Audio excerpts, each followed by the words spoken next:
Hey guys, welcome back. This is a story about what if Naruto befriended Kurama early. After a life-changing event, Naruto meets Kurama early and they become partners and even good friends. With a better outlook on life, he meets many who want to join him and help achieve their dreams and goals together. Among those friends are many beautiful women. Realize just how important he is to them. Before we start, thank you for all of the support. It really means a lot to me. Don't forget to subscribe to this channel and leave a like. You can suggest a Naruto fanfiction with a link in the comments if you want me to read it, and check the description for the creator of this great fanfic and support them for making this fanfic. So let's start.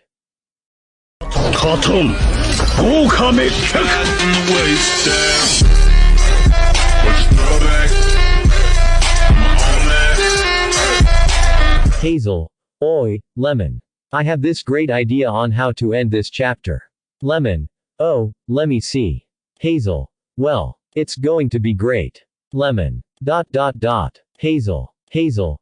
Yeah, it's awesome, isn't it? Lemon. Do you want me to bitch slap you 100 times? Hazel. I guess not. Lemon. Go and lock this away in that vault for cliffhangers that destroys the very fabric of reality.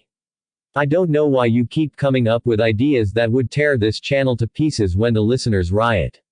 Just one of your great idea is more evil than the Halo 2 ending, and we all know that's seriously evil. Only Cammy knows what would have happened if I hadn't offered to bait early in your story. Hazel. I get to have my fun, that's what. Lemon. Oh, it's bitch slappin' time. Hazel. Runs away laughing evilly. I give you an evil cliffhanger every chapter from now on. Well, we got a great chapter to you a week after the last one is promised, and I hope you'll enjoy it. Warning. This story will contain mature language, sexual themes, and graphic depictions of violence and gore. Disclaimer. I do not own Naruto or any of its characters. Chapter 15. Everyone loves Naruto. Early one morning at a training field in Sunagaku, Kamataki no Jutsu cutting whirlwind, a young blonde woman shouted as she swung her massive battle fan. A huge gust of cutting whirlwind came into being and spun across the landscape in front of her, slicing up dead trees, leaving gashes in boulders, and sucking up the dry desert soil to form large dust clouds. The woman then closed her steel fan and planted it upright with a loud thud on the ground next to her. Panting heavily and sweating profusely under the hot desert sun, she tugged a small towel free from the black sash of her light blue battle kimono and used it to wipe the sweat and grime off her face before draping it over one of her shoulders. Sabaku no Temari let out a weary sigh as she watched her creation slowly die down to a small gust before disappearing. 14 uses of that jutsu in a row this time. One more than last week. That'll do for the day. The quad pigtailed girl murmured softly to no one in particular as she strapped the closed giant fan to her back. She spent most of her time, since graduating from the academy last year, training and doing random missions, and she had grown up quite a bit in the last 3 years since she was in Konoha. She was about to reach her full height and her body had already undergone most of puberty. Her wide hips, heart-shaped behind, and growing bust, all wrapped up in her conservatively styled but tight battle kimono, were testament to that fact. However, other usual signs of being a woman stopped at that, as she preferred to be somewhat abrasive, never liked talking girly topics like boys and clothing, and she hated wearing makeup, unlike one of her brothers. Because of that, she found it hard to make friends with girls her age. As for boys, she wasn't impressed with every male she met so far in this village and was only too happy to let the threat of being around her powerful father and brothers scare them off, since she didn't care to befriend cowardly males. The lone girl walked off the training ground toward the main part of Suna. She was walking slowly in order to recover from pushing herself past her limits just now. Even though she had 2 years to get used to having her giant steel fan with her all the time, she certainly didn't appreciate the extra weight when her tired legs screamed in protest against moving with so much extra weight. She didn't notice the villagers giving her a wide berth, since she was used to being treated like this and simply stopped caring a long time ago. Even her fellow genin didn't want anything to do with her other than having to interact with her professionally. A small part of the reason for this treatment was because her father was the Kazekage, a cold and intimidating leader of this village, and the people didn't want to risk upsetting his daughter. The larger part of that reason was her youngest brother, Gaara. As Temari turned down a main street, lined with cautious onlookers, toward the Kazekage tower. She thought about her youngest brother. Gaara was feared and vilified in this village as the Jinchuriki of the Ikibi, Shukaku. Until recently, he used to have bouts of insanity and killed anyone nearby as the Biju within continued to corrupt the young boy's mind.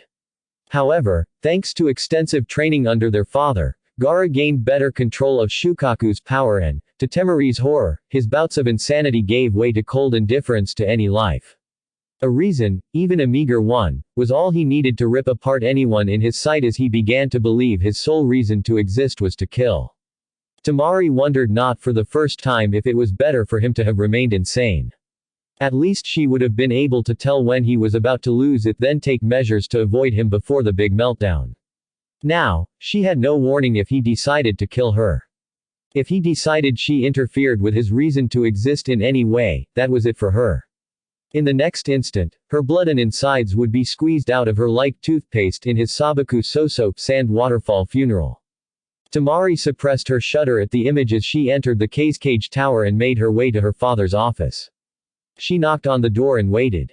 A muffled, "Enter," was heard before she opened the door to see her father, the Kazekage, sitting behind a modest desk in a modest office. Rasa was in his Kazekage outfit but did not wear the hat and veil. He only wore them outside the village or when he met with officials. If Temari needed any help imagining how Gaara would look when he grew up, the perfect example was sitting in front of her. They were near identical with their short dark red hair, their black ringed eyes, at least whenever her father was controlling gold dust, and their lean physique. She silently stepped up in front of the desk and stood waiting for her father to shift his attention up from the paperwork sewn around the desk. Despite their cold and formal relationship, she had to fight to stifle a smirk when she heard his muttering. "So what if I can control gold dust? It's not going to help here and I'd give anything to learn a jutsu that would get rid of this blasted paperwork quickly." Quote. She silently waited a few more minutes before her father perked his head up from the papers. "Thank you for your patience, Temari. I requested for you to come here to ask you a few questions. How did your training go?" Rasa asked as he leaned back into his chair, his tone betraying neither interest or indifference. "I'm gaining more experience with my battle fan every day and I'm learning to make better and efficient use of my chakra reserves," Temari reported, her tone just as neutral. She wondered where this was going. "I also hear you're much more skilled compared to other genin. I apologize once again for holding you back from promotion until I feel Gaara is ready. Kankuro is also coming into his own as a shinobi after his recent graduation. It is my desire for all three of you to be a team and work together on getting promoted to the Chunin rank. I hope you understand that." Even though Temari had heard this many times before, it sent a cold chill down her spine every time she was reminded that she would have to work in close proximity to Gaara for any length of time. She straightened up with her gaze focused on a spot just above the sitting cage. "Yes, Kazekage-sama. I have a somewhat personal proposal for you." She shifted her eyes down to look into her father's expressionless eyes and inclined her head, indicating for him to continue. "I will be leaving tomorrow for Konohagakure for some diplomatic matters." Rasa paused to let that settle in. He noticed Temari's stature became even more stiff at the mention of Konoha, and he thought she was fighting to suppress a gasp. "You may come with me if you still have business you'd like to take care of in that village," he offered to his daughter. He knew she was still regretting what happened last time she was there, no matter how well she acted like she moved on from that incident. He might have been non-existent as a father and he turned one of his children into a weapon for the sake of protecting the village, but he wished to at least make sure his two other children ended up with some measure of happiness. Even if it meant befriending a shinobi from another village. Kankuro was easy. Get him a mountain of puppet parts and an endless supply of women's makeup and he was set for life. Temari was more difficult since she closed herself off from everyone in Suna and, while she had a relatively comfortable life as royalty in this village, she wasn't happy. The first and only time he saw a truly genuine smile on her since the death of his wife was when she returned to the main gate from her tour of Konohagakure with that blonde boy. Somehow, this Uzumaki Naruto was able to break his daughter out of her shell a little in a span of few hours. He decided it was worth offering her a chance to come back to Konoha and hopefully resolve any leftover guilt from that Kyuubi incident once and for all, and move on. Rasa watched Temari's teal eyes widen slightly at his offer. She remained stoic on the outside, but the inside was a different story. Her emotions were in a turmoil as she thought over this chance. If she took this offer to travel with her father, she would be able to seek out Uzumaki Naruto and apologize profusely to him until he forgave her. She'd have patched up what little friendship she could salvage with him and move on to better things between them. It was going to be that easy. Yet, something held her back from accepting right away. It had been almost 3 years. Surely he had forgotten about her by now, even though she hadn't. Even if that wasn't the case, there were no reason for him to forgive her. Instead, he might have built up resentment against her for hurting his feelings so badly. Not to mention that Hyuga friend of his, and she had a feeling that girl and Naruto were much closer than what she saw that day. How would that girl react to her presence around Naruto? Temari was also ashamed to admit that she was still wary of the fact that he carried the Kyuubi within him. To stem her guilt, she rationalized that she only saw Naruto for no more than 5 hours and she couldn't have known what he was really like from that small sample size. She kept overlaying the image of her psychotic brother onto Naruto's and subconsciously told herself to be afraid around the blonde as well. Just as much she wanted to go back to Konoha if only to apologize, she was apprehensive of what awaited her there. Finally, after a long moment of silence, she made her decision and opened her mouth with the idea to accept the invitation. "I'm sorry, Kazekage-sama. Thank you for your offer, but I respectfully decline." She was surprised at what came out of her mouth, but it was too late to take it back. She suddenly felt like a coward. Like this village's men that she usually derided. The slight narrowing of her father's eyes at her reply added a lot to the mental blow. "I see. I'll leave early in the morning, so don't expect to see me around for the next week. Please pass that on to your brothers if you're able. If that is all, you're dismissed," he replied coolly. Temari looked like she wanted to say otherwise for an instant, before she schooled her expression and turned around to leave. Her father's voice stopped her at the door. "Temari, I might run into the Uzumaki boy. Is there any message you'd like for me to pass on to him?" Temari stood at the door for a long moment. Upon hearing that name, a large part of her screamed at her to turn around and take the trip to Konoha anyway, or at least get a message to Naruto, but, for some reason, she kept listening to the smaller and cowardly part of her that didn't want to deal with the emotional turmoil that would surely occur from this. She silently shook her head before slowly stepping out and closing the door behind her. If her father had been able to see her face at that moment, he'd see his daughter fighting to keep tears from falling out of her eyes as her face twisted into an expression of anguish and extreme self-loathing. Rasa sighed and rubbed his eyelids. She's so much like her mother, even in their stubbornness. They'd rather wallow in regret as punishment than try to chase after a better outcome. I wonder if Karura-chan would have fought harder against the two elders' suggestion to make Gaara the Ikibi host if she didn't feel she owed the village because of some mistakes she made in the past. Granted, I wasn't much better since I supported that decision. Spending a long moment looking out the office's window over the village, he came to a decision. He turned to the desk and pulled out a blank scroll to write down what he needed to do for a plan he came up with in his head. I may have been a shitty father, but if there's only one thing I could do for her, it'll be this. It'll likely take a while to come to fruition, but I think she will eventually find this a blessing. I just hope she won't spend too long cursing me first before she'd accept this. Around the same time in Konohagakure's Hyuga compound, the same morning sun shone warmly into a large and open breakfast nook of the Hyuga clan head's luxurious and tastefully decorated home. Inside the nook was a small and cozy rectangular dining table, used only for breakfasts, most lunches, and snacks. The Hyuga clan head, Hiyashi, sat at one end with his back to the sunlight as he silently read over the local news and some daily reports about the large clan he controlled. Hinata and Hanabi sat to the left of him and Naruto sat to his right with Tomo sitting on the blonde's other side. Tomo was a branch member personally selected by Hiyashi to be the primary caretaker for Hinata and Hanabi after Hitomi's death. Although she was the one that prepared the meals and took care of the house like a servant, the girls adored her and Hiyashi greatly respected her, so she was seen as a part of the family in many ways, including eating meals with them as an equal. They were enjoying eating their breakfast of miso soup, mackerel, and steamed rice with tea. It was a happy and regular morning for all except Naruto, who seemed to be receiving a somewhat frigid reception from Hiyashi. Beautiful and mischievous Tomo was only too happy to point it out for her own amusement.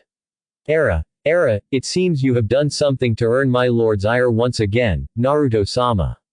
She pointed out innocently, not even bothering to hide her Cheshire grin very well behind her left hand at Naruto's obvious discomfort while he continued to eat in silence with a twitching eyebrow.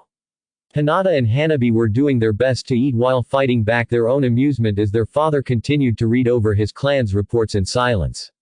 Naruto finally finished his breakfast and formally set his chopsticks down across the empty plate and wiped his mouth slowly with a napkin, his eyebrows still twitching much to the present female's amusement.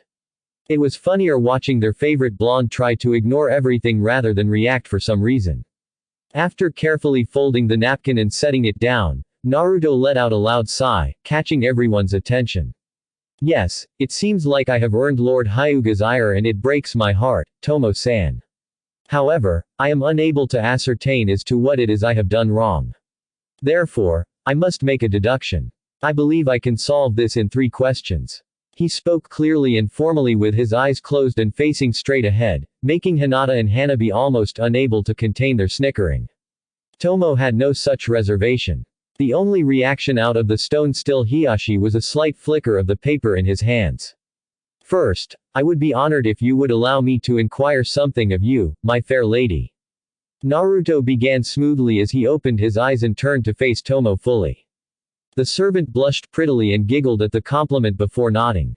The girls were holding in their sides trying not to laugh. I have noticed a pattern in the occasions I supposedly earned Lord Hyuga's ire since all of this began. Please enlighten me on what week of this month is, Tomo-san. It was apparent to everyone that Hiyashi caught on to what Naruto was getting at since the paper in his hands flinched more visibly this time and his eyebrows furrowed slightly.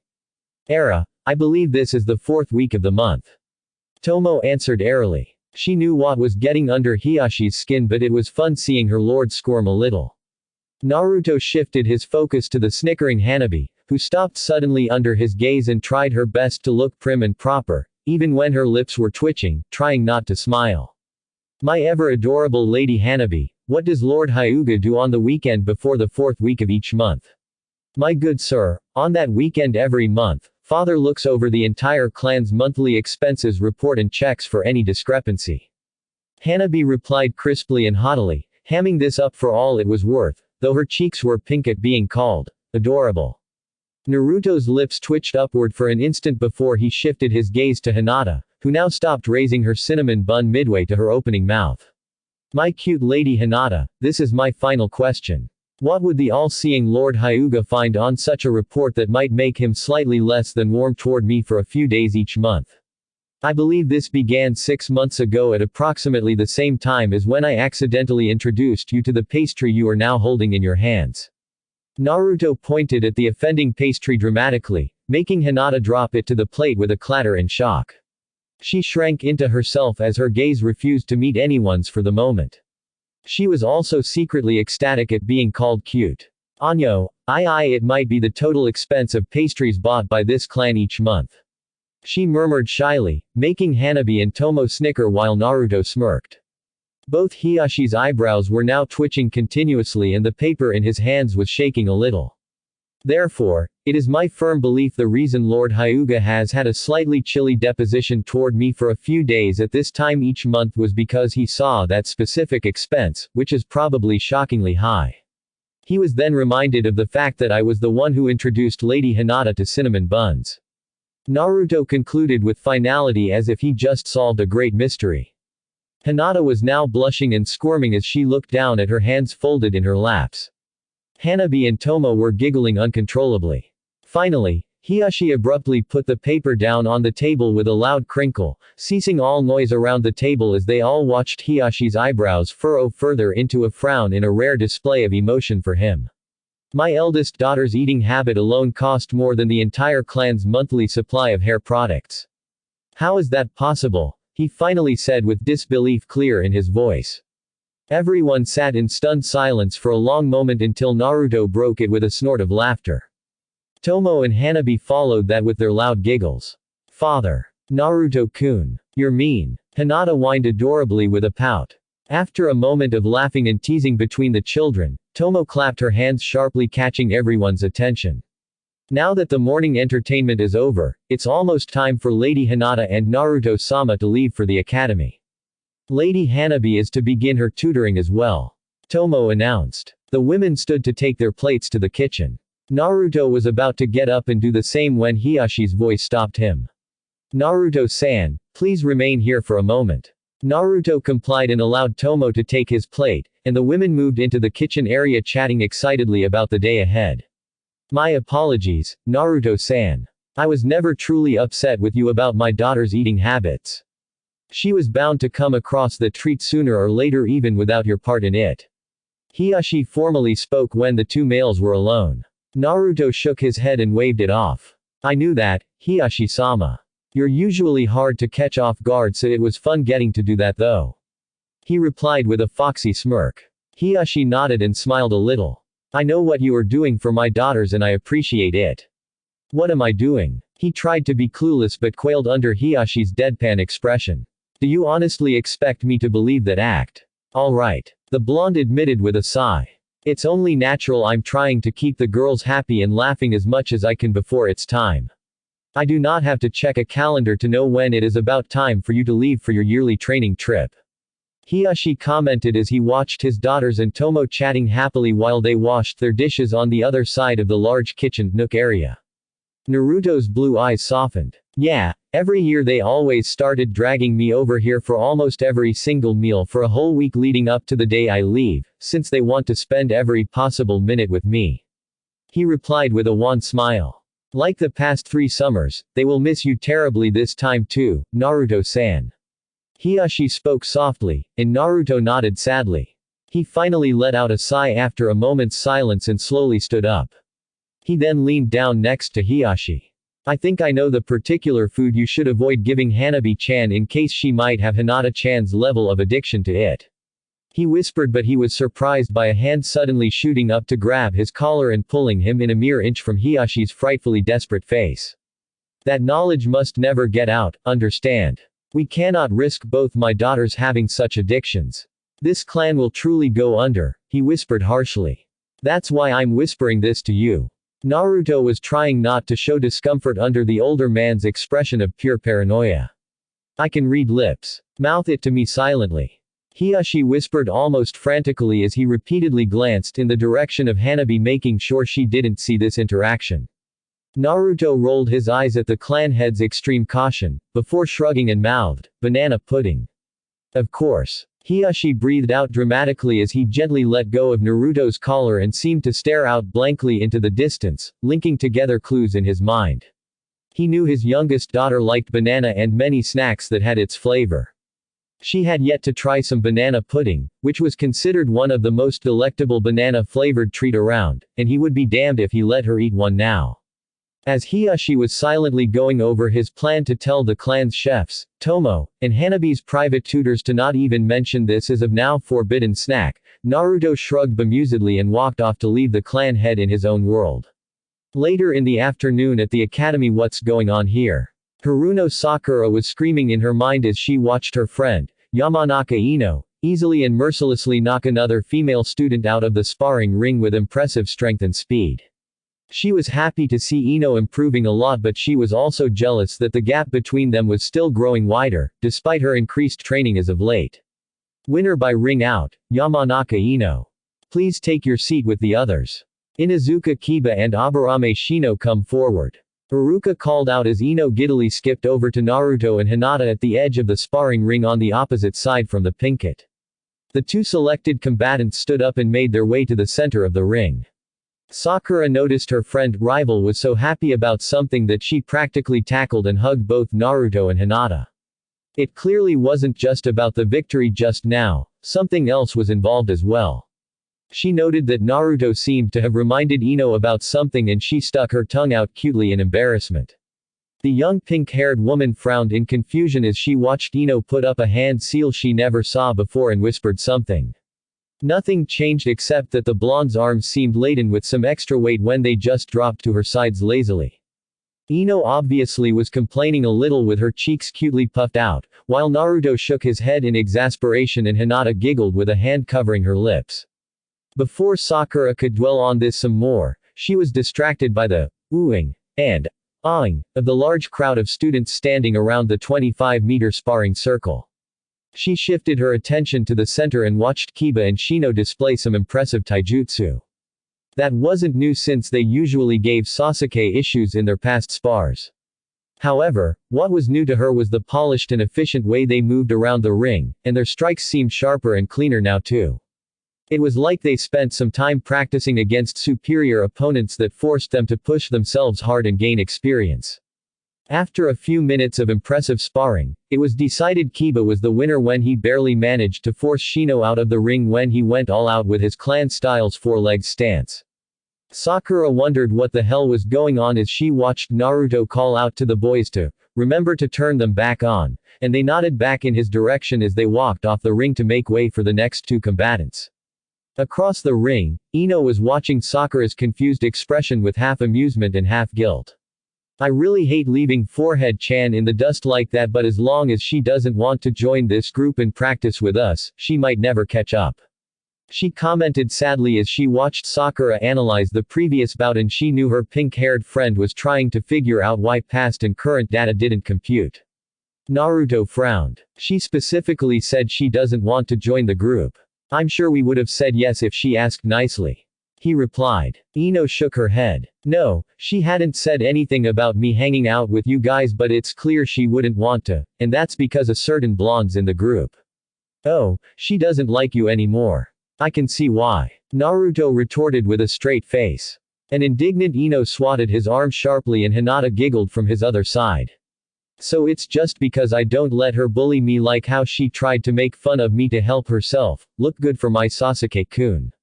Naruto acted out the last part in a high-pitched voice like a lovesick fangirl. This made both girls shudder. Please do not talk like that again. Hinata almost ordered. Yeah, what she said. Ino added. Naruto grimaced and felt a little dirty, so he agreed wholeheartedly. Anyway, I believe Sakura-chan said something to that effect. Ino got back on track. He shrugged. In my opinion, I did her a favor. Putting others down to look good for someone just makes you look stupid to every single person in the vicinity, including the one you're trying to look good for. That was long ago, and she has been changing a lot lately. She's just being stubborn, holding on to some belief she would lose any chance with Sasuke-san if he knew she was training with another man, especially his self-appointed nemesis. Ino supplied. Naruto glanced around the crowd of students in confusion. He has a nemesis? He asked in genuine surprise, making Hinata giggle and Ino almost face fault. I'm talking about you, she growled in exasperation. Me. Oh, I've never bothered to think of him as a rival.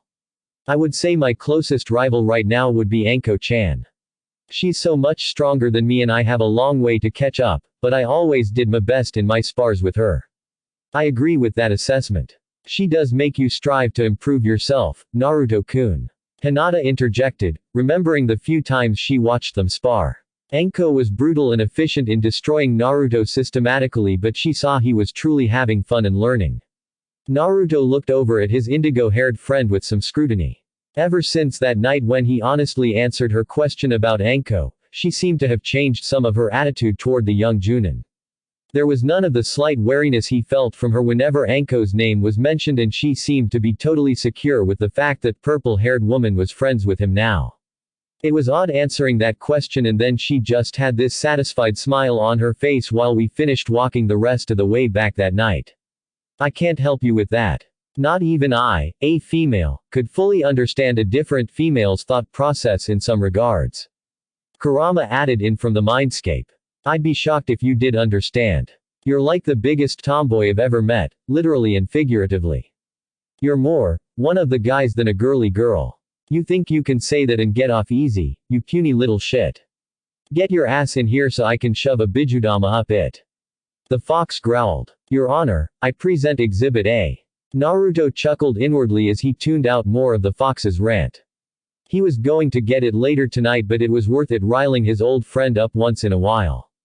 He was brought out of his banter by Iruka's loud and somewhat uncertain voice. Uchiha Sasuke and Yu Uzumaki Naruto.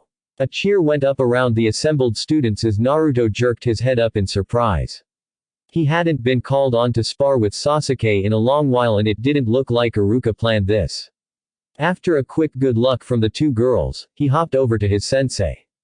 "Oi, something bothering you, Iruka-sensei?" he whispered to the confused man. "Yes. This isn't what I planned in advance. I was going to pair you against Shikamaru, but someone switched this around," he explained as he looked suspiciously at his clipboard like it betrayed him.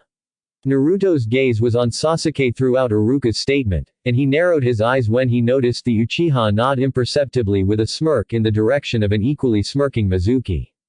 "Well, I'll be sure to tell Shika that. He'll be thanking whoever did this profusely," Naruto joked before he added with a bored tone. "Looks like someone wants me to learn my place, or something by going up against an elite, and losing like usual. And will you be losing like usual?" Iruka's voice was laced with his disapproval of this deception. Naruto only responded with a smirk. "Just call the match like you see it, Iruka-sensei," he suggested before moving to the center of the ring to face against Sasuke while Iruka followed to stand between the two boys. It was clear he didn't like this development from the frown on his face, but to call foul on this would just cause unnecessary confusion. Sasuke and Naruto just stared at each other, one with a cocky smirk and the other with a bored expression. "What were you talking about with Iruka-sensei? Asking to forfeit already?" Sasuke spoke loud enough for everyone to hear, hoping to rile Naruto up enough to fight him more seriously. However, he wasn't expecting to see Naruto's eyebrows shoot up in genuine realization. "Oi, Iruka-sensei, can I forfeit? This is too troublesome," he drawled out in a perfect impersonation of Shikamaru. This elicited uproarious laughter from some, boos from others, and an annoyed rant from a certain platinum blonde about Shikamaru's laziness spreading. "Oi, that's my thing you're stealing," the genuine article called out lazily from somewhere in the audience, starting another round of laughter. Meanwhile, this only made Sasuke get more annoyed to say the least. "Just fight me for real, you coward," he growled out at Naruto's bored expression. "Why bother? We both know the outcome. I'm going to lose like usual and you get your usual praises and further inflating of your already giant ego. Forget this. I'm stepping out, Iruka-sensei. Find another cannon fodder for this guy," Naruto announced as he turned around and began moving toward the edge of the sparring circle. Sasuke had enough of this blonde's infuriating attitude. How dare this nobody belittle his efforts to improve himself and gain power to kill that man. "Coward. We know why you can't stand up against me. It's because you have no pride in yourself and your name when your whore of a mother popped you out and abandoned you in some dirty alley, you no-name orphan," he screamed to the blonde's back. He knew he screwed up as soon as he said that when everything went silent. Naruto stopped dead in his track and the temperature inside the ring seemed to have dropped several degrees. The silence was broken by most of the students shouting angrily at Sasuke to apologize for that remark since some of their relative and friends were orphans too. Even some of his supporters seemed to act like he was a despicable being now. Hinata was having to hold back a frothing Ino while a loudly buzzing Shino was doing the same with Kiba. The cold glares from Shikamaru and even the usually gentle Choji was enough to unnerve Sasuke as well. He tried to ignore it but even the expression of disbelief on the usually loyal Sakura was enough to strike a small mental blow against him. He turned his attention back to Naruto, who was standing deathly still facing away. The raven-haired boy glanced up at Iruka only to flinch at the clear expression of disappointment in his face. For one fleeting moment, he almost wished Iruka would quickly accept the forfeit because he knew he wasn't going to like anything Naruto would throw at him now. Especially when he saw the portion of the crowd Naruto was facing were moving away from his gaze in terror of whatever expression he was displaying at the moment. It all fell silent again as everyone waited for Naruto to say or do something. Time seemed to have stopped for a long moment as everyone focused so hard on the stone-still blonde for even the slightest movement that almost all flinched when he exhaled loudly as if he seemed to expel something out of his body. He turned around on his heels and Sasuke was confused to see what looked like a neutral expression with a pair of icy blue eyes. However, it didn't seem to be the case for those who knew him well when Ino gasped. He's seriously pissed. Naruto. He's not worth it. She shouted out in a pleading tone. The way she said it like Sasuke was going to lose put some fire back under him and he growled at the insinuation. He was finally getting what he wanted and getting Naruto serious enough and that girl was trying to ruin it. Shut up, you annoying bitch. I want him like this. He shouted harshly over his shoulder at Ino, who flinched visibly with a hurt expression. Another drop in temperature showed Sasuke it was one more wrong thing to say in front of Naruto. Getting nervous, he turned back and managed to not flinch at Naruto's icy blue eyes getting even colder and his somewhat neutral expression turning into a menacing scowl. That idiot's fucked. Not only his mom, but he just had to talk bad about one of his friends. Kiba groaned out loud at Sasuke's stupidity. Ino and Hinata held each other and prayed that Naruto wouldn't get in trouble from this. Oi, Iruka-sensei. It seems, in my rush to get off the ring, I didn't properly hear the exact rules for this spar. Naruto neutrally asked the still disappointed Iruka who turned his attention away from the raven-haired idiot. He then sighed as he observed his favorite blonde stature. Naruto was ready to rip something apart and a perfect target presented itself in the form of the Uchiha boy. The scarred man knew he should stop this before it even began but he had a feeling they would have moved to an unsupervised location and things would get worse there. Therefore, he would allow this and do his best to keep Sasuke in one piece. Okay boys, I want a clean fight. This is a taijutsu spar. No ninjutsu or weapon allowed. This spar will end with a knockout, forfeit, my judgment, or if one of you is pushed out of the sparring ring. Understood, Iruka-sensei. So as long as he's conscious and remains inside the ring, I can keep going. That's good to know. Naruto replied ominously with a feral grin that made a bead of sweat go down Sasuke's neck. Iruka sighed in disappointment at the Uchiha's conduct this day before raising his hand high into the air.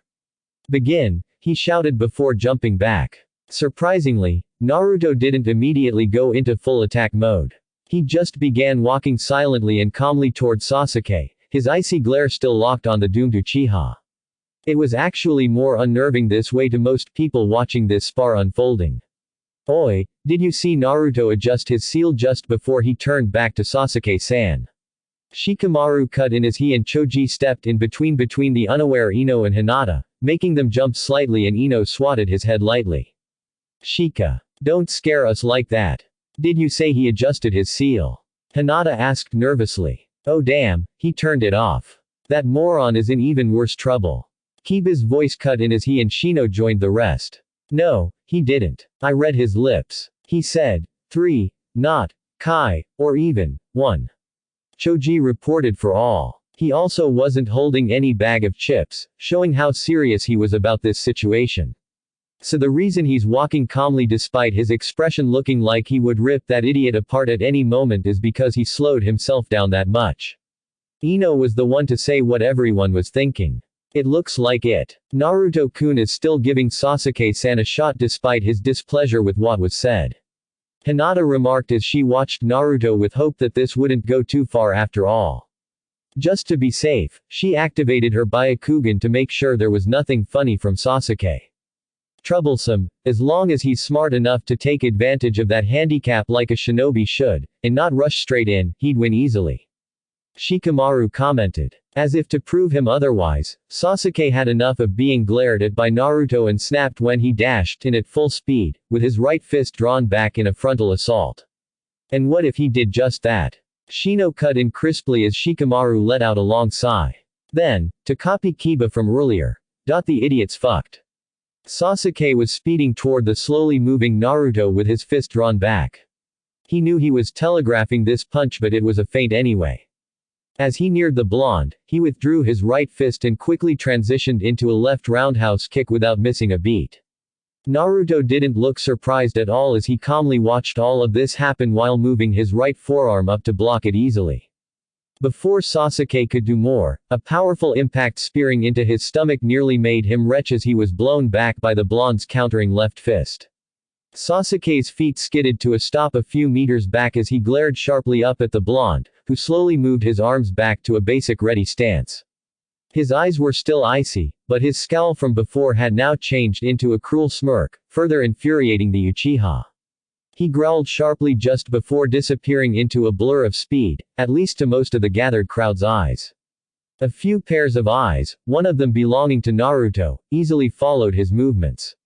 Sasuke appeared behind his opponent on the left with a fist raised and aimed for the head, hoping to get a hit in. Naruto swayed his head to give the fist a slip, and rewarded this with a punishing elbow to the Uchiha's sternum. Sasuke gasped slightly in pain, before disappearing in a blur again. Once again, Naruto and a few others easily followed the movement. Sasuke reappeared again, this time spinning in a tight ball in the air just above the blonde. His right leg then whipped out in a powerful axe kick aimed for his opponent's left shoulder. This time, Naruto didn't do anything in response, mostly because his resistance seal wouldn't let him react quickly enough, so he prepared to receive the blow instead. The ground underneath the blonde cracked slightly as he squatted his body a little to absorb the powerful kick. Other than that, that was the only indication that Naruto actually felt anything aside from a small cut on his temple from the foot grazing against it. Sasuke landed on his left foot with his right still resting on Naruto's shoulder. He was so surprised by how easily the blonde absorbed his kick that he just left his foot up while Naruto straightened and reached up with his left hand to firmly grip the ankle with vice-like pressure. Sasuke, in shock at the sudden grip, tried to jump back but was held in place as if he was rooted to the spot. Naruto, still holding on to the foot, pulled Sasuke in, making him hop forward once on his free foot until the blonde was right in his face. Sasuke was too busy using his arms to balance himself to retaliate. Naruto chuckled lowly in a menacing way that sent absolute dread down Sasuke's spine. "You stupid ass. I handicapped myself to avoid accidentally hurting you badly, or even kill you. If you had just calmly analyzed my movement and took advantage like a shinobi should, you'd have won easily. I had a feeling you wouldn't, though. Now, this is for insulting my mother." Naruto spat out the last sentence venomously as he drew his left arm back. Even with level 3 from his resistance seal, he managed to unleash a powerful uppercut that sank deep into Sasuke's stomach with a loud thud heard throughout the sparring ring. The Uchiha's body folded like a piece of paper as it rose high into the air on Naruto's rising fist. The blonde then lowered his arm, putting a groaning and gasping Sasuke back on his now shaky foot.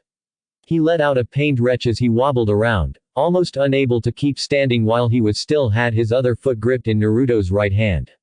"Let go of my foot." Sasuke gasped out through the pain. "Sure." Naruto chirped with fake cheeriness and he complied by tugging the Uchiha in toward him, getting him off balance, before suddenly releasing so he would stumble straight into a waiting right fist that connected with his cheek.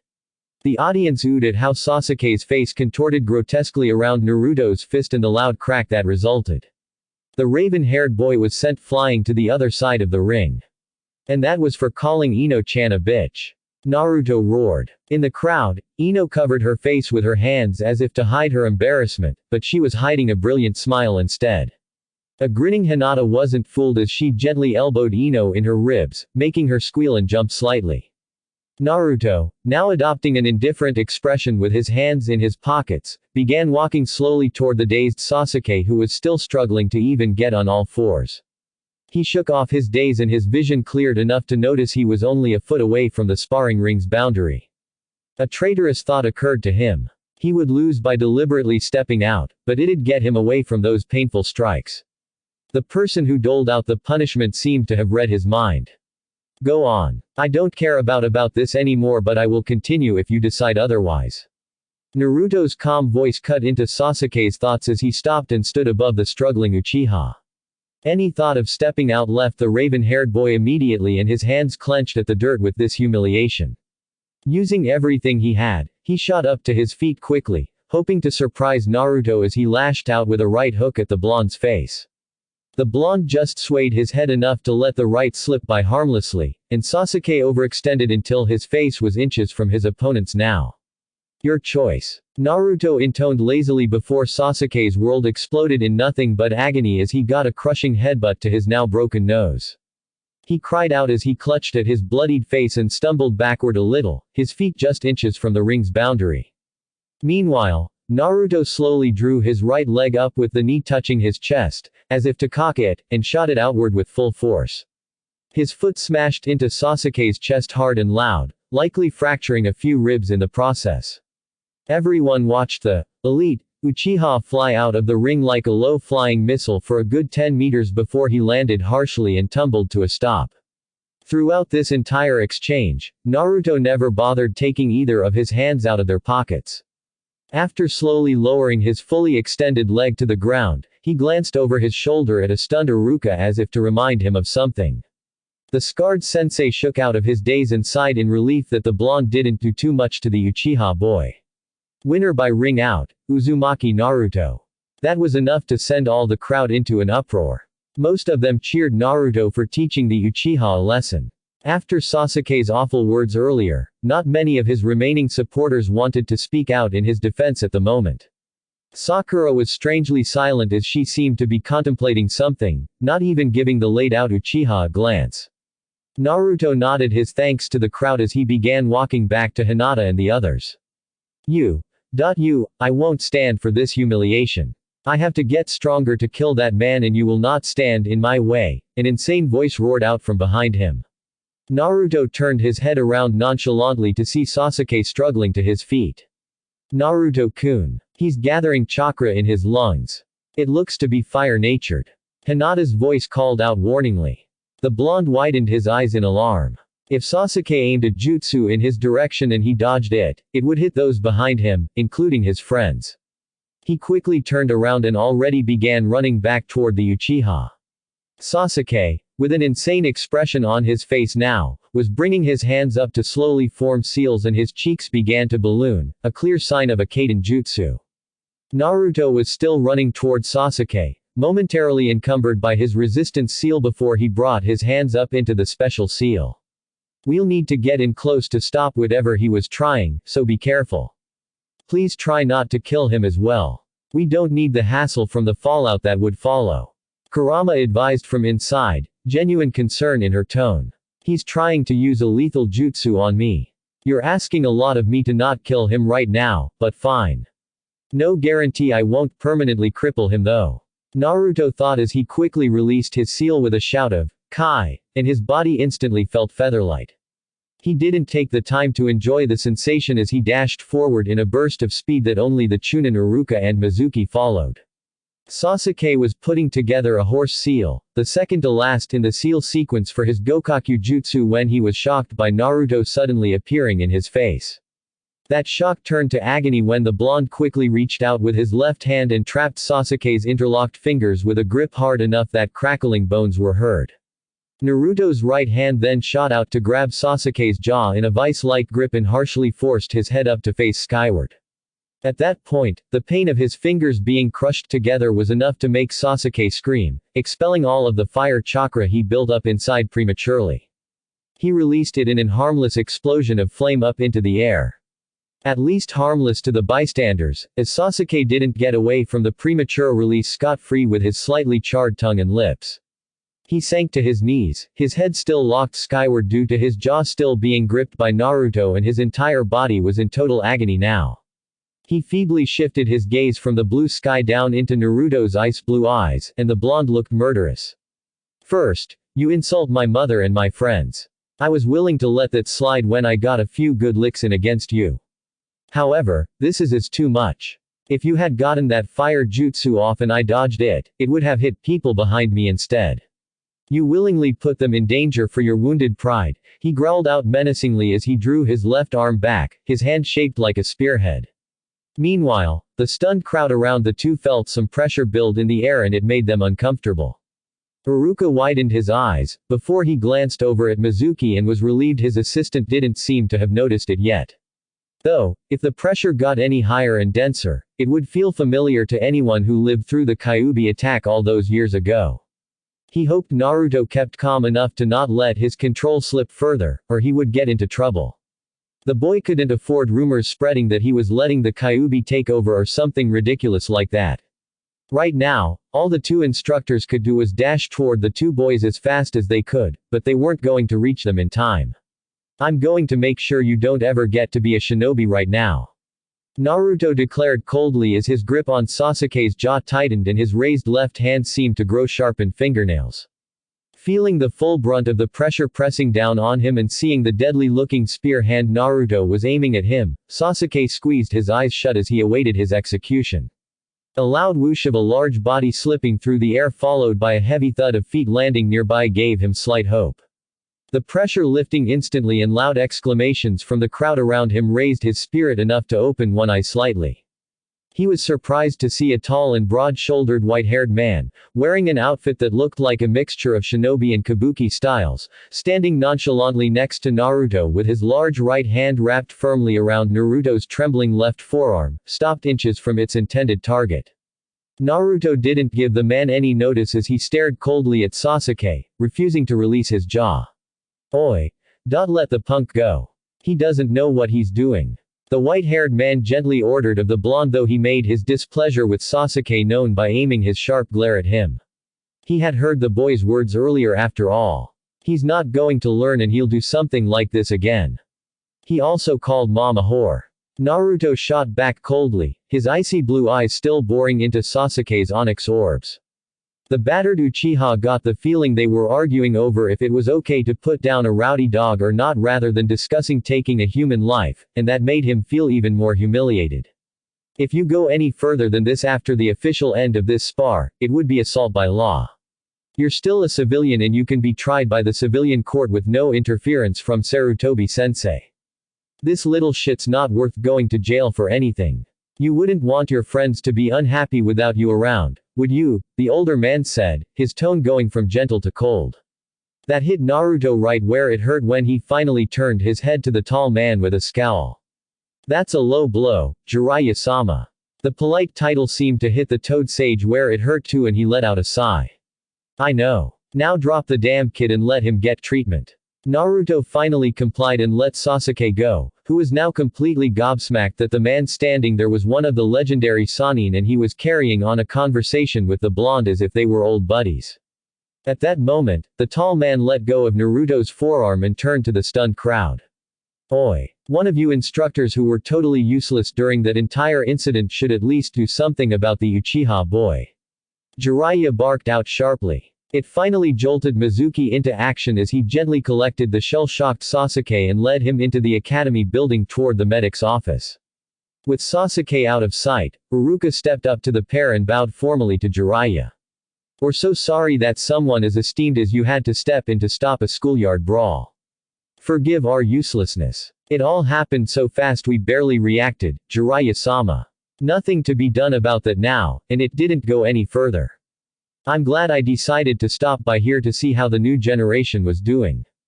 And maybe inspire at least one aspiring young man to adopt my way. The toad sage replied with a laugh. Naruto being his student wasn't public knowledge yet and he wanted to keep it that way if he could help it, at least until the blonde graduated. Despite that, he came here to check on him since it had been a while since the last time they saw each other. You mean the way of the pervert?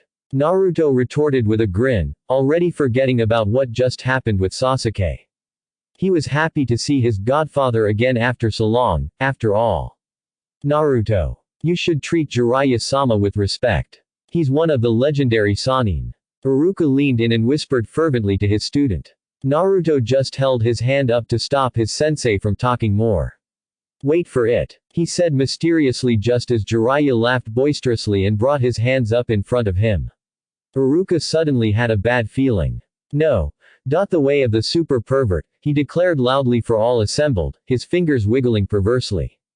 This made all females in the area involuntary take a step back and the males look at him in either awe or deadpan. Naruto was amused to note Kiba was one of the few awed by Jiraiya's display.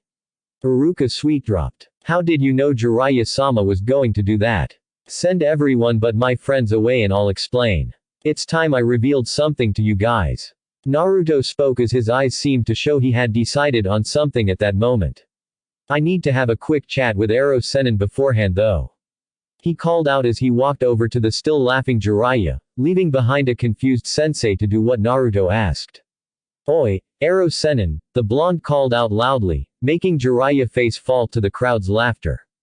Oi, my ass. You should treat your elders with respect, you brat. The older man shot back after quickly getting back up. We need to talk. Naruto whispered. Jiraiya's face took on a serious expression for an instant before adopting a suave grin. It looks like at least one young man has decided to take my advice on how to crush men and woo women, he announced, making Naruto face fault this time. The amused crowd were then treated to watching the two men bicker back and forth until they stood far enough out of everyone's earshot. Iruka picked that moment to herd his students away, asking Hinata, Ino, Shikamaru, Choji, Shino, and Kiba to remain behind. It's good to see you and thanks for jumping in when you did, Aro Sennin. Naruto began contritely as he peeled off a piece of flesh-colored paper stuck to his left forearm. The fox is not going to be happy having all her chakra in my system forced back into her suddenly, though. He added as he flipped the paper over, revealing a chakra-suppressing seal drawn on it, and studied it for a moment. At this time, there was a rush in his head as the severed mental link with a slightly annoyed demon fox restored itself. Fucking goddamn it. That old pervert did it again, didn't he? Tell him to get his ass in here and I'll show him how. Gently, I suppress a human like him. Kurama roared after she got over the discomfort of having her chakra forced back into her all at once and then having it drawn out again when Naruto's chakra flow was restored to normal. Her container grimaced as she continued to rant. She say anything nice about me, Gaki? Jiraiya slyly said with a grin at Naruto's face. Yeah, considering you like having your nads stomped on by angry women, she's saying very nice things about what she was going to do with your equipment. He deadpanned. Oi. For the last time, I'm not a masochist, the older man defended. By the way, what are you doing here a week early? The younger man completely ignored Jiraiya's indignation. I have to report something to sensei and do some fuinjutsu business. Then I figured I'd catch up on my research on this village's young and supple beauties, and enjoy relaxing a little. Jiraiya said with a leer on his idea of research. Naruto nodded his acceptance at the explanation, not bothered he was just blatantly told his godfather was going to peek on naked women. If you're going to talk to Hokage Gigi, pass this on, Danzo had one of his minions tailing me for a few weeks. I don't know what for, though, and I sent the guy packing in the end. I didn't tell Hokage Gigi yet because I wanted to avoid giving Danzo a reason to cause trouble if he thinks I'm going to him about this. He spoke, and then stepped back under the Toad Sage's angry glare. He had to admit he would never get used to his godfather's sharp glare, since it was terrifying. Oh, he did, huh? Good thing I told you about him. I never did like that old relic. Thinkin' he's doing us all a favor by trying to destroy other villages for no reason other than to have Konoha be the only one left standing. Good job on being careful, Gaki. Jiraiya praised, but he still wasn't happy that Danzo had decided to take an interest in his godson after all. Naruto cleared his throat to move things along. Anyway, that wasn't why I got you out here to chat. I want to tell my friends. I'm tired of keeping secrets from them and I know I can trust them not to let any of my secrets out to the public. Okay, sure. Now I know it's difficult for you and Hokage Gigi to accept this, but I promise, Gaki, I said okay already. Jiraiya interrupted with clear amusement in his voice. Naruto was confused for a second before his eyes lit up. I can. That easily. Sarutobi Sensei said, since I am legally your godfather, I get a say in whatever personal secrets you can reveal or not.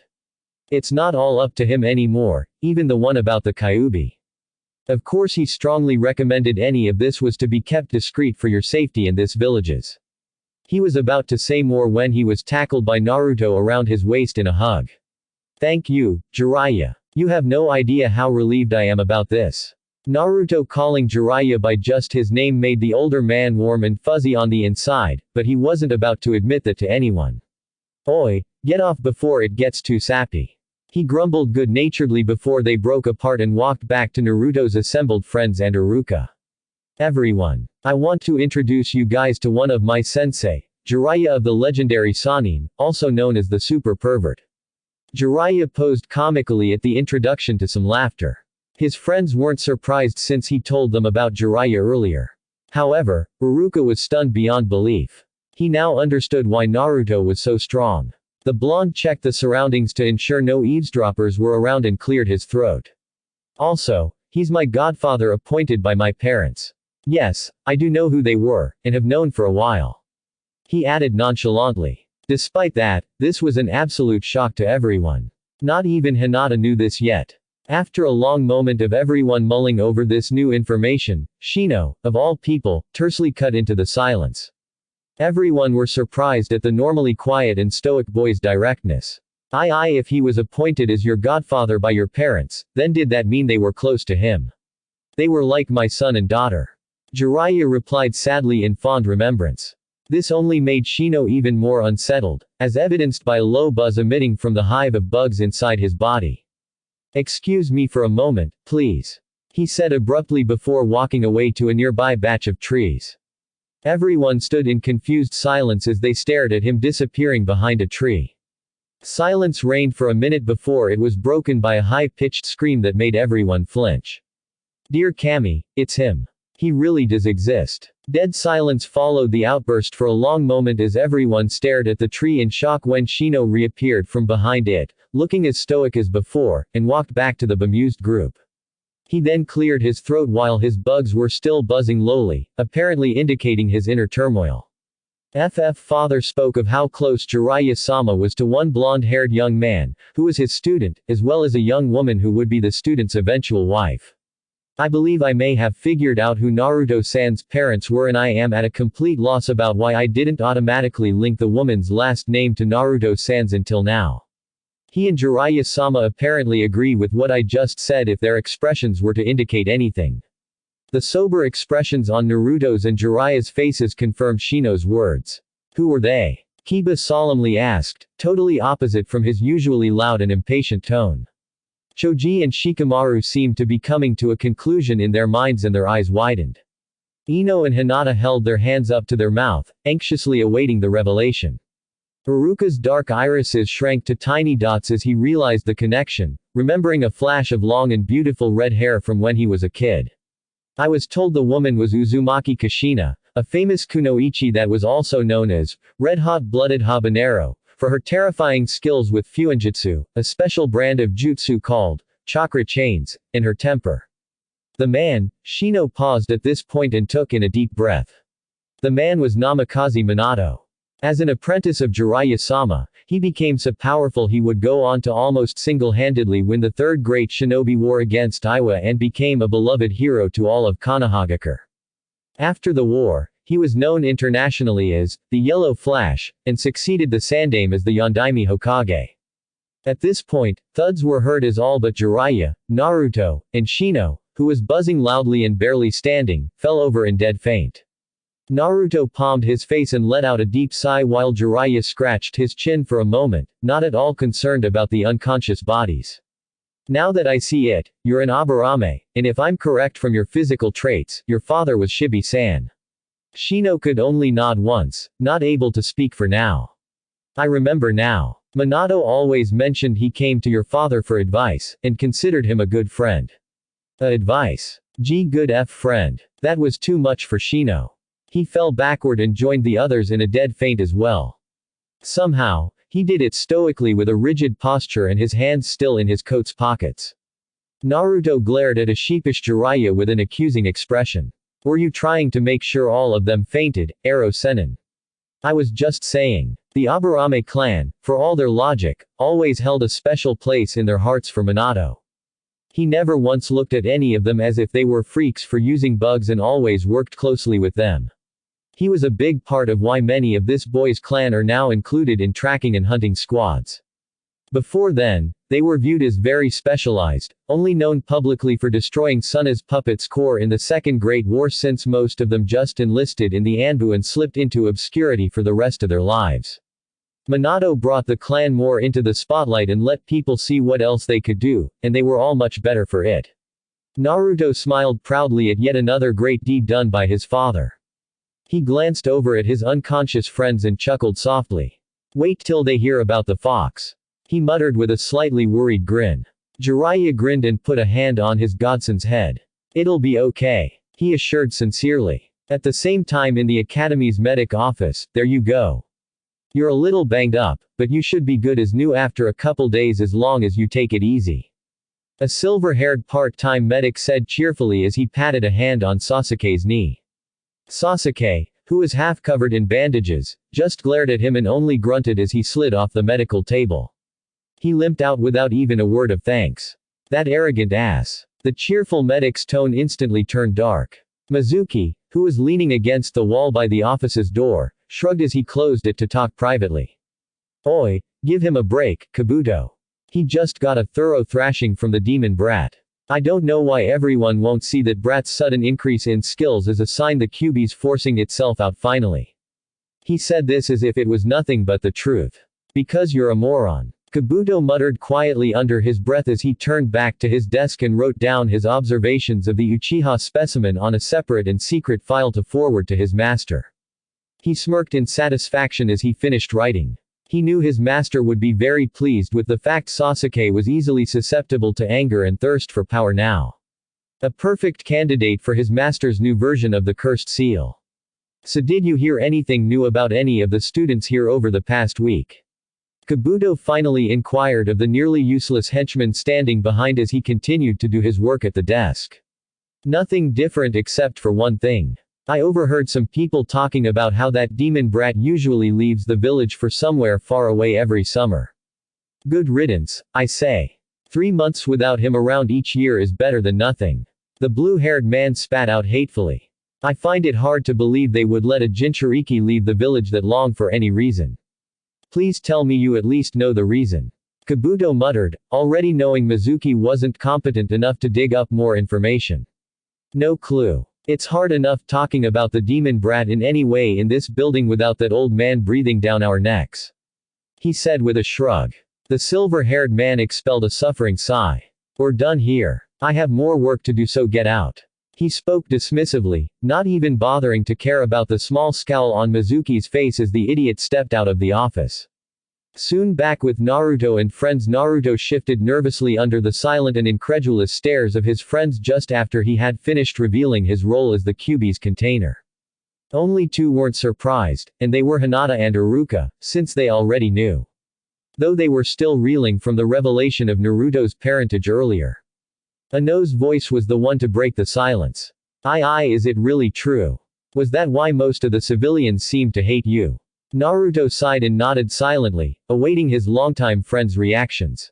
He almost flinched when his male friends and Ino frowned, before the platinum blonde suddenly hopped forward to surprise him with a heartfelt hug. Naruto. Why didn't you tell us earlier? I don't care about that, but it's obvious it's been eating you up inside keeping this from us for so long, she exclaimed as she squeezed her arms around his neck to almost choke him in irritation. Troublesome. And here I was thinking you've been hiding something truly suspicious. Instead, it's something stupid like that. Shikamaru added with a smirk. Choji nodded assertively next to him. No wonder why you smell strongly like a fox.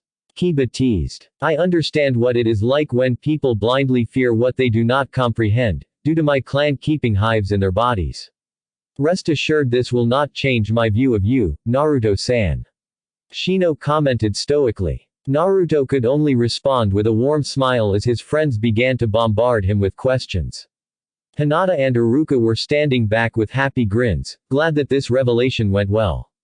Jiraiya, standing behind Naruto, turned and began to leave with a smile, knowing he wasn't needed for now. Meanwhile, a certain young woman began to form ideas in her head. Knowing who Naruto's parents were changed everything, and she couldn't help but anticipate what were to come soon as certain clan bylaws instantly became relevant now. She glanced over at Ino, who still had her arms around Naruto even as she scolded him more, and had to smile, feeling like this wasn't going to be a bad thing. 30 minutes later at Kabuto's apartment, Kabuto entered with a loud yawn, genuinely tired from his day's work. This was one of the few nights in which he didn't have to do any secret work for Orochimaru and just enjoy being a lone bachelor returning home from work to relax.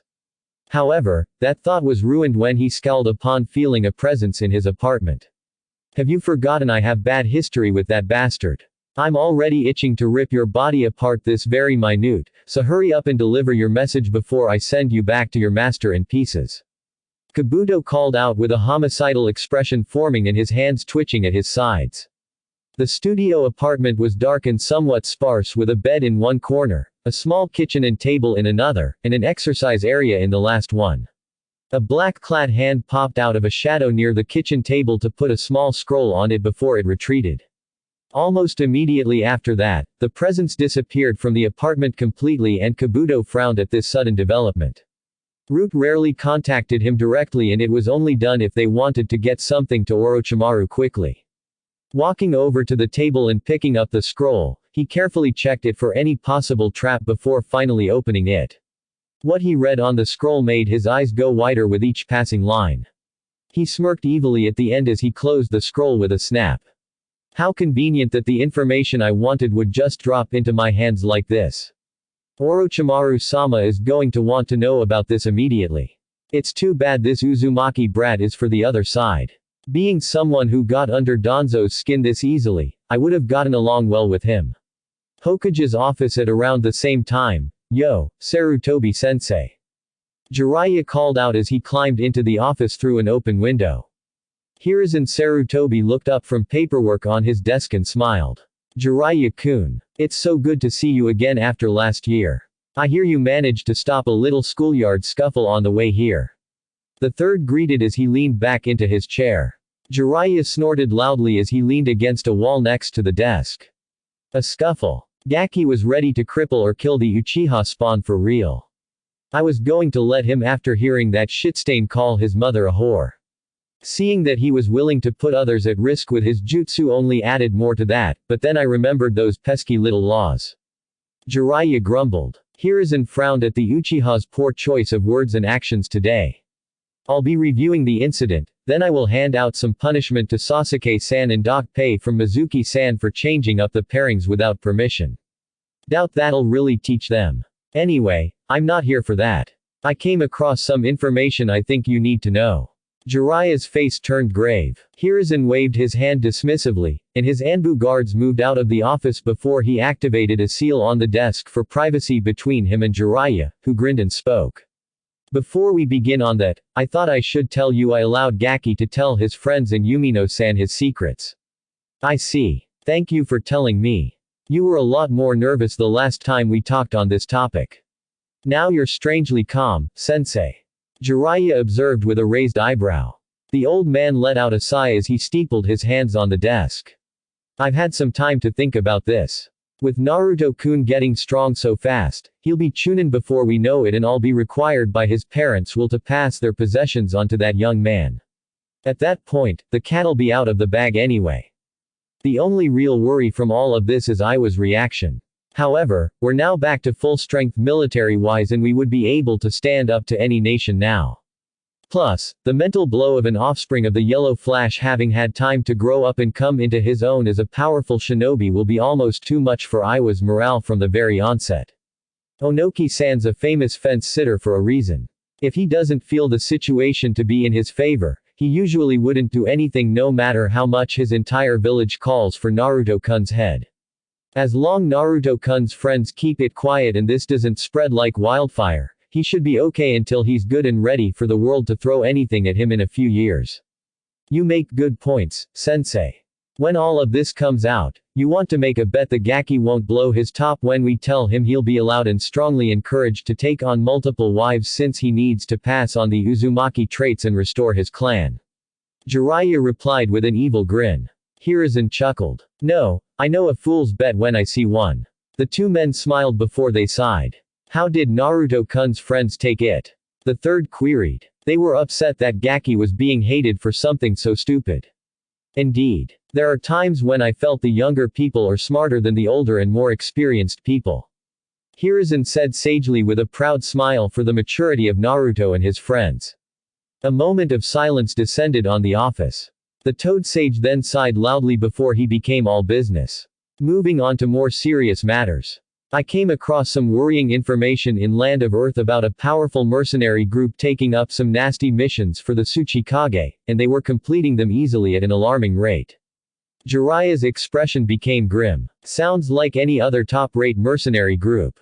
I assume that's not all there is to them, however. According to the rumors I heard, they comprise of S-rank missing nin and they're linked to the Biju in some ways. They're trying to increase their funds rapidly by taking on missions no one sane would want. Hubby Tem used to be part of this group for a short time before I heard he betrayed them. They're now frantically hunting him down since he has something that belonged to them. That's something different. What did they want with the Biju? I don't know, but I will tell you right now. A group of S-rank missing nin having something to do with even just one of the Biju, let alone more. Nothing good will ever come out of that. Jiraiya said gravely with his eyes set in a sharp glare. Should we warn Naruto-kun? Hiruzen said wearily with a sigh. Jiraiya shook his head. Gaki should focus on being a carefree teen for just a little while longer. Right now this is just mostly rumors and I'd rather wait till I confirm this group and its ultimate goal before I go to the Gaki with this. He will need to know soon. No question about that. But not right now. Anything else? Gaki told me that he had a tail on him for a few weeks a while back. He said he sent the guy packin' and it turns out he was sent by your old teammate. Jiraiya had to consciously force himself to not step back under his sensei's sharp glare. Danzo sent someone after Naruto-kun, the third repeated, his voice rough. It looked like it was just to gather information if nothing else.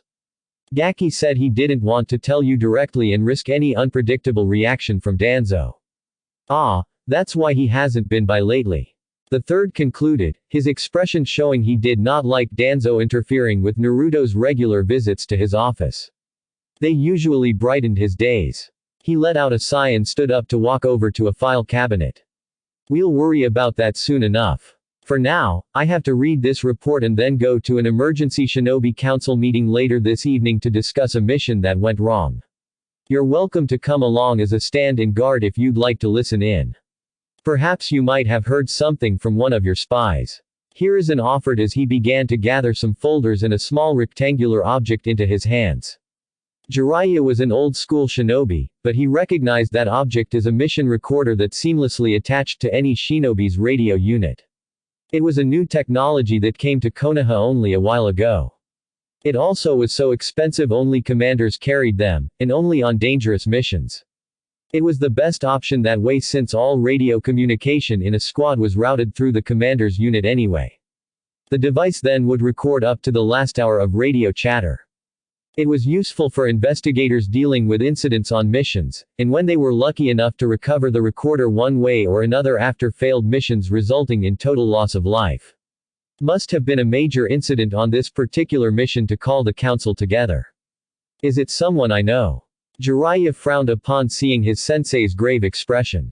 It's completed, but out of the 5 nin we sent out, only one returned alive with minor injuries, Mitarashi Anko. On a street in Konoha in the evening. Why don't you come right up to Naruto and tell him what you really think, huh? Ino snarled fiercely at yet another villager that glared at Naruto with hatred. The woman recoiled in shock at being called out and scampered off. Naruto sighed as he watched Ino and Kiba glare and growl at every villager that even looked their way. Hinata, Shino, Shikamaru, and Choji were quietly walking behind Naruto, but they were also giving off their own chilly dispositions toward all the villagers around them. Sometimes I wonder if I did the right thing by telling you. He spoke in a half-amused and half-exasperated tone. Of course you did. We finally understand what's going on with you. Now that we know, we don't want you to put up with any more bullshit you don't deserve from those people. Kiba shot back hotly. Not even the Kyuubi deserves all the blame if what you said happened that night was true. Ino added in a whisper. Naruto smiled gratefully at his friend's protectiveness. Kiba, Ino, and everyone else, thank you, but I grew up with these looks. I'm used to them. I don't even notice them until you guys started acting up on my behalf. It's honestly not hurting me or anything now. But it's not fair, Naruto. You're the— Ino was stunned into silence by a sharp glare from Naruto. Please do not finish that out here in the public, Ino-chan. Just as most of the people here think I don't deserve to be here, they do not deserve to know where I truly came from until it's time. Do not give them any excuse to turn around and beg me for my forgiveness, just because my father was him. I don't need that crap, please. Ino snapped her mouth shut and nodded demurely. Kiba seemed to have gotten the message too as he began to silently walk next to Naruto. The blonde sighed. I knew this was going to take some adjustment for you and I'm sorry I snapped like that, guys. I may be their son, but I'm sure even if they were alive, they would tell me to be my own person. I don't need you guys acting like I'm the son of two famous nin who automatically deserves the entire village bowing at his feet until their knees bleed. I need you to be Uzumaki Naruto's friends and nothing else. You're the reason the looks I'm getting from these idiots aren't bothering me at all. I'm happy with you guys, and that's all I want. He assured his now beaming friends. Well, almost all of them were beaming while Shino just nodded his head curtly. Ino and Hinata hopped on Naruto with their bone-crushing hugs while the boys watched with grins. I'm starving. Let's go eat at the ramen stand. Naruto announced as he got out of the girls' clutches and sped off toward the stand with his friends close behind. An hour later at the ramen stand, alas, I must go, my love, or you would tempt me so and break my steely resolve otherwise. I shall return for you in a few days after I have had time to recover from being in your presence. Naruto muttered lovingly to a stack of empty ramen bowls with his hands held together in a prayer. A grinning Ayame with pink cheeks was watching this with great amusement as she leaned on the counter across from him. You know, Naruto-kun, if you had said that to me instead, I would have fallen for you. You may be able to get a ramen cook as your girlfriend. She teased. Naruto chuckled as he pushed the bowls aside. I'm flattered, and thank you for your wonderful cooking as usual. However, I think with your beauty and cooking, it might be too much of a good thing for me and I'll die early. Happy, but too early. He replied in a teasing tone with a genuine smile as he took his Gamma-chan wallet out to pay. He didn't notice the young woman's cheeks darkening further at his unintentional compliments. A minute later, he was waving bye to Ayame and Teuchi as he made his way back to his apartment alone since his friends had already left in a group for their homes in the clan district. A short while later, he made his way into his apartment building. Well, Kurama, this has been a long day but I'm glad things went well. All my friends now know and they're okay with it. You also handled that Uchiha bastard nicely. Your training is going well. Naruto beamed as he climbed up the stairs to his apartment before he nearly face-faulted off the steps upon Kurama's next words.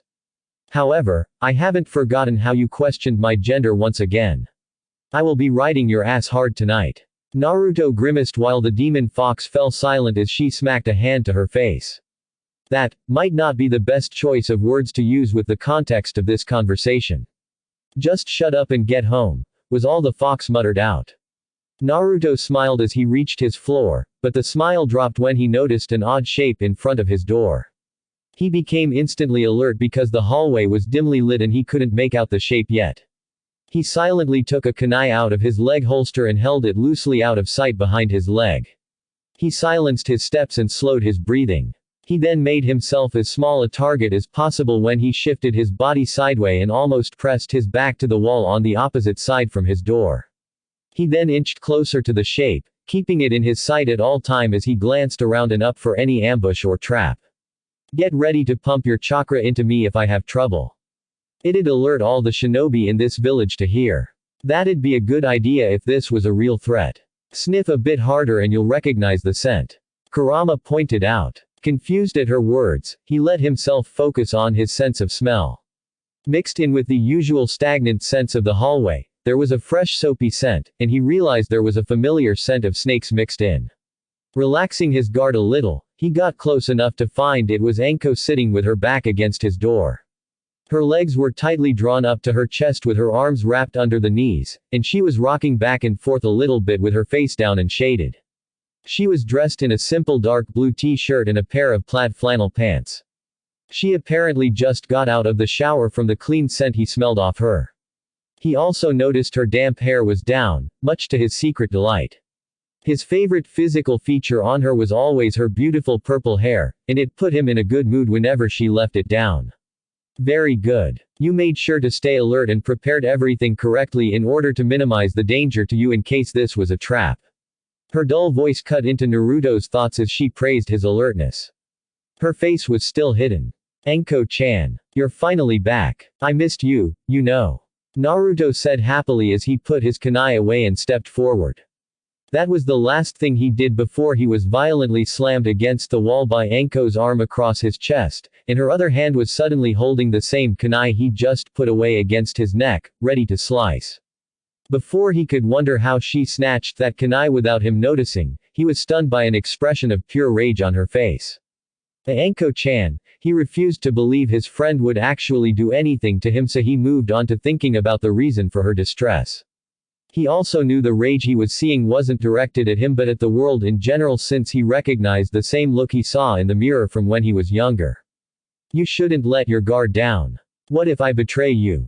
What if I think you'll betray me? Anko shouted as her expression changed from rage to desperate paranoia as she still held the kunai up to Naruto's neck, although it was trembling now. Anko-chan, something's happened during this mission you just did, didn't it? Naruto whispered gently, and he knew he got it right when Anko flinched violently. Her crazed light brown eyes focused on him as if she was seeing him for the first time this evening. She lowered her gaze and chuckled weakly in a dull tone before he felt the kunai move away from his neck, and her arm pinning his chest was trembling now. He slowly brought his hands up to show he wasn't doing anything as he watched her face contort and change through a mixture of raw emotions before it finally settled on pure despair, and she raised the kunai once again, poised to strike. Her eyes became crazed again as she shifted her gaze back up at Naruto's. The fuckers gave me up as sacrifice. The same people who I worked with for weeks and actually made me think they were decent turned around and, thunk, stabbed me in the back without a second thought.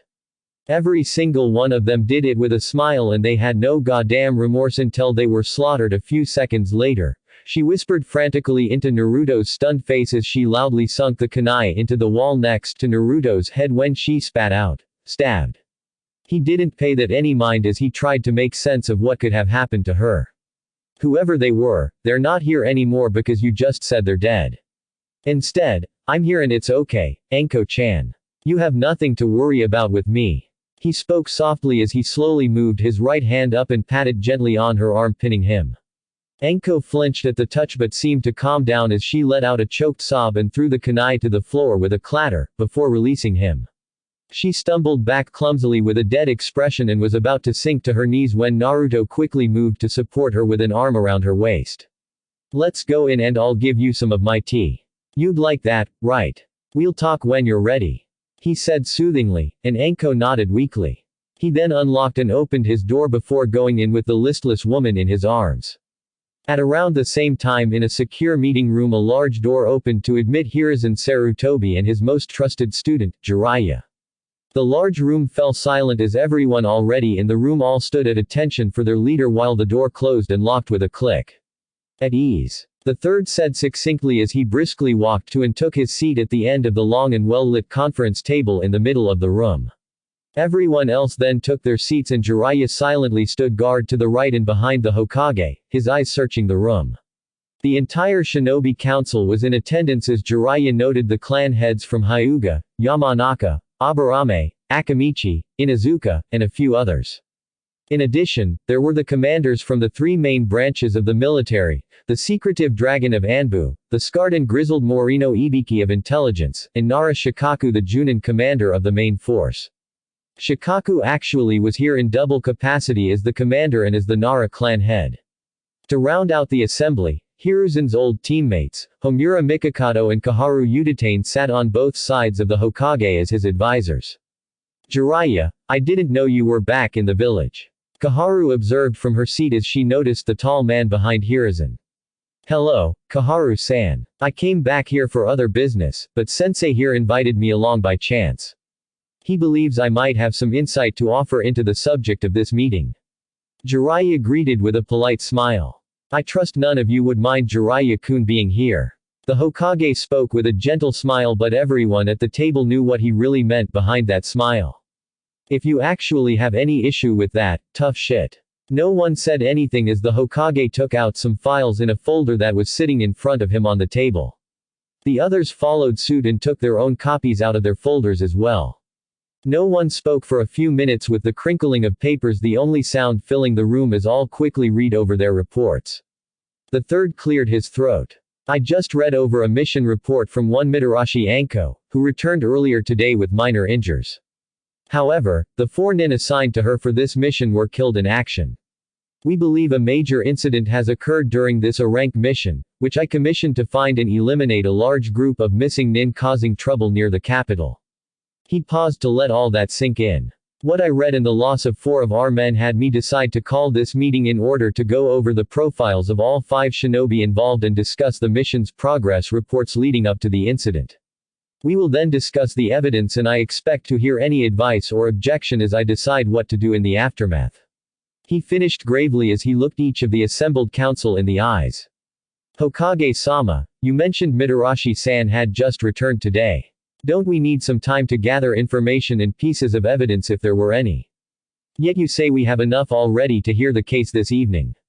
Shikaku cut in politely. He knew there was a mission recorder involved and he wanted to establish that early in the meeting. Yes, I believe we have enough on the advice of Ibiki-san, who has looked over the evidence, a mission recorder, for any sign of tampering or falsehood. He has declared it completely genuine. The third replied with a nod in the direction of the intelligence head. Ibiki nodded back curtly. He was stoic on the outside but he was boiling with rage on the inside against the ones who hurt one of his favorite comrades. We should begin then. It seems like this might be a long night for all of us. Hiyashi put in as some of the council nodded at the truth of that. Ibiki then took out a stack of folders. These are the profiles of the 5 that were involved in the incident.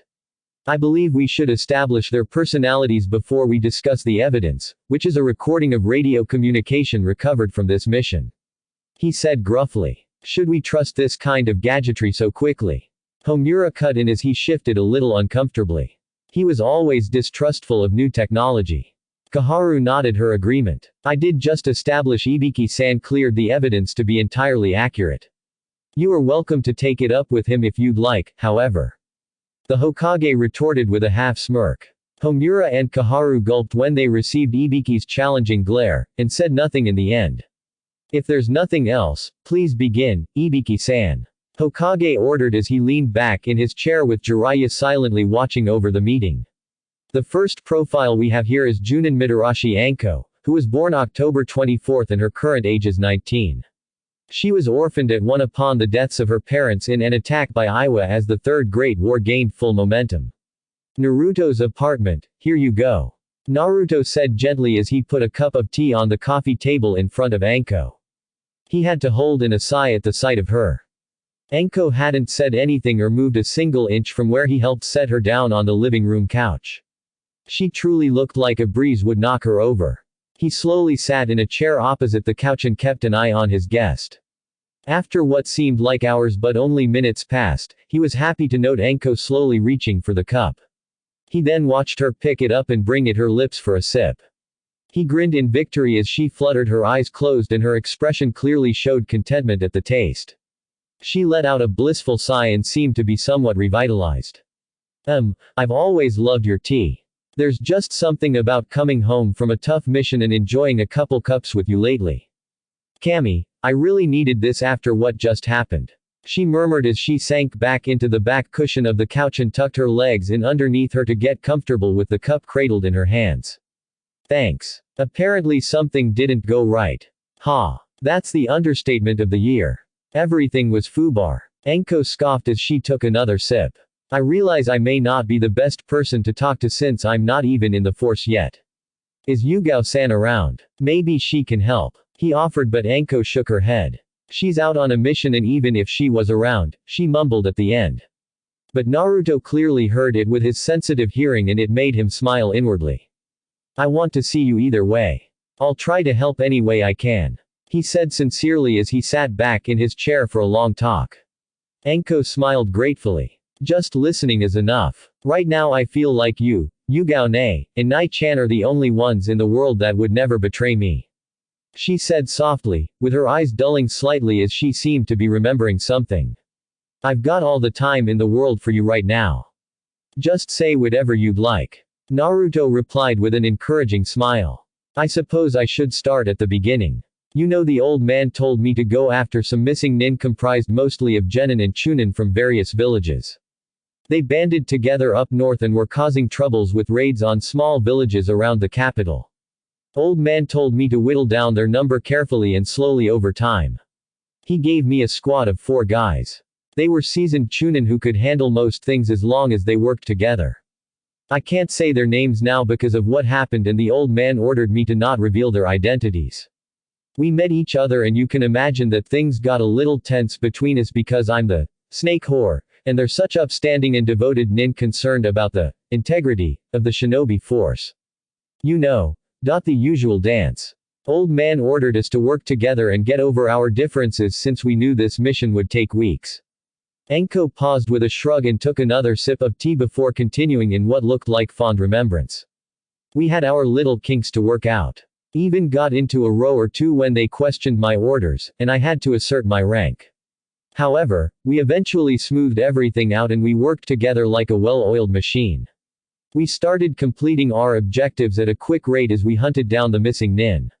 In the beginning, there were 32 of them. We cut that number down to 13 over the past 3 weeks of careful planning and a surgical strike each time we split some of them from the herd. We laughed and ate together like old friends during the quiet times. I was beginning to like them and even thought it would be nice to work with them on more missions in the future. That all changed yesterday. Her expression darkened as she paused to take a breath. Naruto leaned in to listen intently. Council room, we have established the personalities of the 5 involved in this incident. We also discussed the progress reports Mitarashi-san sent in over the course of the 3 weeks they were out on the field. Hiruzen summarized the progress of the meeting so far before continuing. Is there anything any of you would like to add? It sounded like a typical long-term mission for a 5-man squad. Everyone had their differences according to the initial progress reports.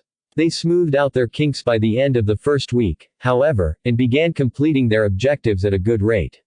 Instead of the allocated 6 weeks, it looked like they would have completed the mission in just 4. I have to say Mitarashi Anko makes a good squad commander if she was able to keep her squad in order and moving along at a brisk rate, in spite of the general opinion of her. The masked Anbu dragon spoke calmly, voice distorted by the mask. Only one person in the entire village knew Dragon's identity and that was the Hokage.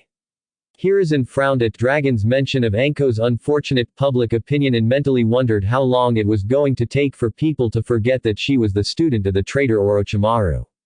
Indeed. It is difficult to fathom that this incident happened the way it did from the reports we read. Aburame clan head Shibi put in his opinion and the others quietly murmured their agreement. Hiruzen waved his hand at Ibiki who stood up and moved to a corner of the room to retrieve an electronic device. When he returned, he set it on the table for everyone to see. It was obvious from the visible speaker it was designed to play back a recording. This is why I called this meeting. Because of the conflict between the previous progress reports and the final mission report Mitarashi-san turned in today, we need to establish the truth once and for all with this recording. The third explained as he retrieved the mission recorder from inside his haori and handed it to Jiraiya. The Toad Sage silently walked over to Ibiki and handed the item to him in full view of everyone. Ibiki then slowly pushed the recorder into a slot on the device. After a nod from the Hokage, Ibiki pressed play and the device came to life with a crackle. SW main, this is SW01 reporting objective complete. We have 2 confirmed dead. A male voice filled the room. A snort was heard from Shikaku and everyone looked in his direction with inquisitive expressions. It seems Mitarashi-san has a sense of humor. Most squad leaders use their initials to form call signs among their squads. In her case, it would have been M.A. However, she's using SW, apparently from one of her more popular nicknames among the populace, Snake Whore. He spoke with an amused smirk. Most of the council's jaws dropped at the sheer audacity while the Hokage slapped a hand to his forehead in exasperation. Jiraiya and Sum were doing all they could to not laugh uproariously. Dragon's shoulders shook slightly, and Ibiki grinned with respect for his subordinate. It took a minute for everyone settled down and the recording was still playing, but it was just radio banter for now. The recorder only automatically activated whenever there were chatter, so weeks worth of radio communication were reduced to minutes for all assembled since the recording cut out the hours that normally passed between radio chatters. They listened for a few minutes and they could tell Anko and her men were getting along really well and they were efficiently completing their operations. If the incident hadn't happened, Hokage believed he would have assigned them to her often in the future. Finally they got to the important part and everyone fell deathly silent. SW main here. Sound check and confirmation from all. This is a recon mission. Do not engage any enemy you may see around the bunker. We are to only gather information today. Anko's voice ordered firmly. SW01 confirms. Which was followed by 3 other males' voices confirming their orders. Ibiki paused the device at this point. According to the report, they were casing an abandoned bunker from the Third Great War that was located 35 km northwest of the capital, near the border. They believed that bunker to either be the main base of operation or at least house several missing nin. They were investigating to confirm before taking further action. At this point, Mitarashi-san was controlling the operation from their hidden camp 3 kilometers away using an up-to-date map while the 4 men investigated. He reported from his paper before resuming playback. SW main here. SW01 and SW03 are to move to grid K7 on the east side of the bunker and find cover. Watch for any activity. SW02 and SW04, cover the other 2 from the shadows 20 meters behind. Anko's voice continued. Textbook recon procedure. Send 2 people close enough with 2 more watching their backs to avoid any chance of ambush from behind. Shikaku commented. Normal radio banter followed with Anko regularly checking with each of her men and silently moving the team to different locations around the bunker. Apparently a lot of time has passed and SW01 was beginning to get impatient. SW main, SW01 here and it's been hours, ma'am. We haven't seen anything out of ordinary. Maybe this is a dead end. An impatient male voice cut in. SW01, maintain your position. We still have another 2 hours to go. Anko's slightly irritated voice returned immediately. The next chatter perked up the council's ears. SW01 to all, activity detected. I see a male stepping out the main entrance to the bunker. He looks to be in his late teens with brown hair and a typical Kiri-nin outfit. SW01's voice sounded almost excited. SW03 confirms sighting. SW main to all, maintain your positions. Keep quiet and observe. SW01 to all, reporting. Another man has followed the first one out in a similar Kiri outfit and they're now smoking cigarettes. SW03 confirms.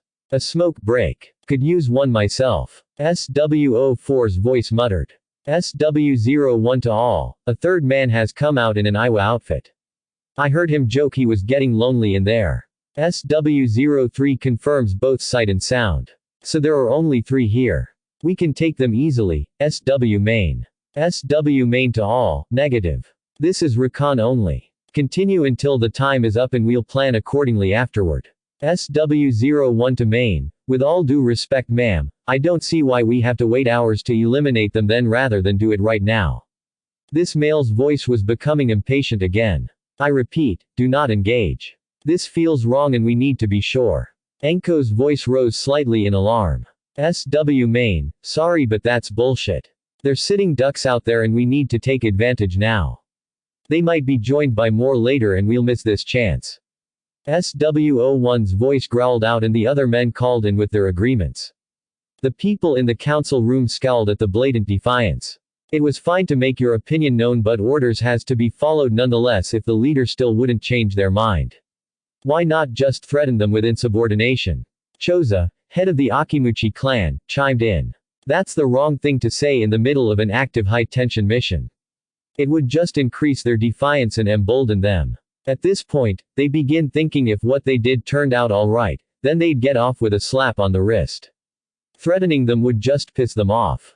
What you do instead is clearly order them to retreat to a safe distance to make them cool down, and just hope to Kami they'll obey that at least.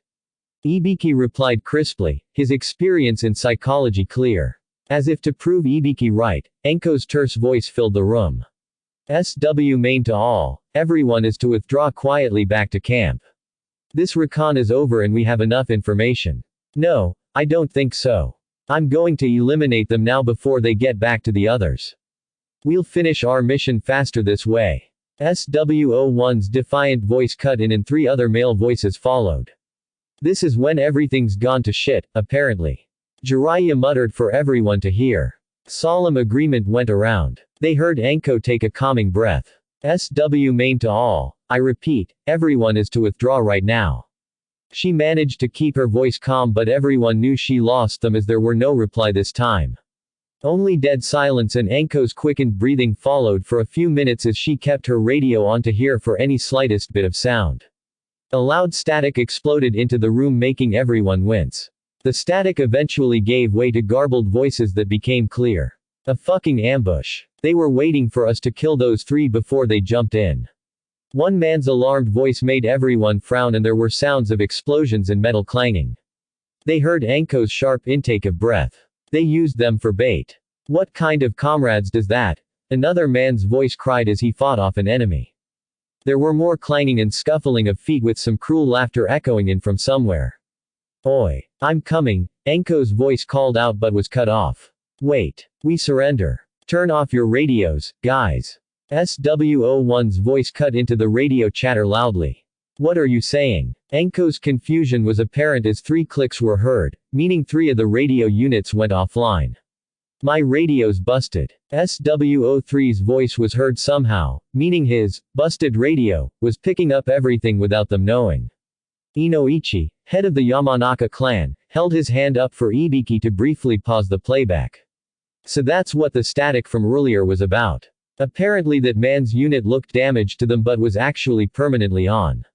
Do you have confirmation of this? Yes, Mitarashi-san took the bodies back here after the incident and I checked their radio units. 3 of them were deliberately switched off and the last one had the switch and earpiece torn off by a kunai strike, but the mic was still picking up everything when I recharged the battery and checked. With the earpiece gone, there was no way that man knew his unit was still active.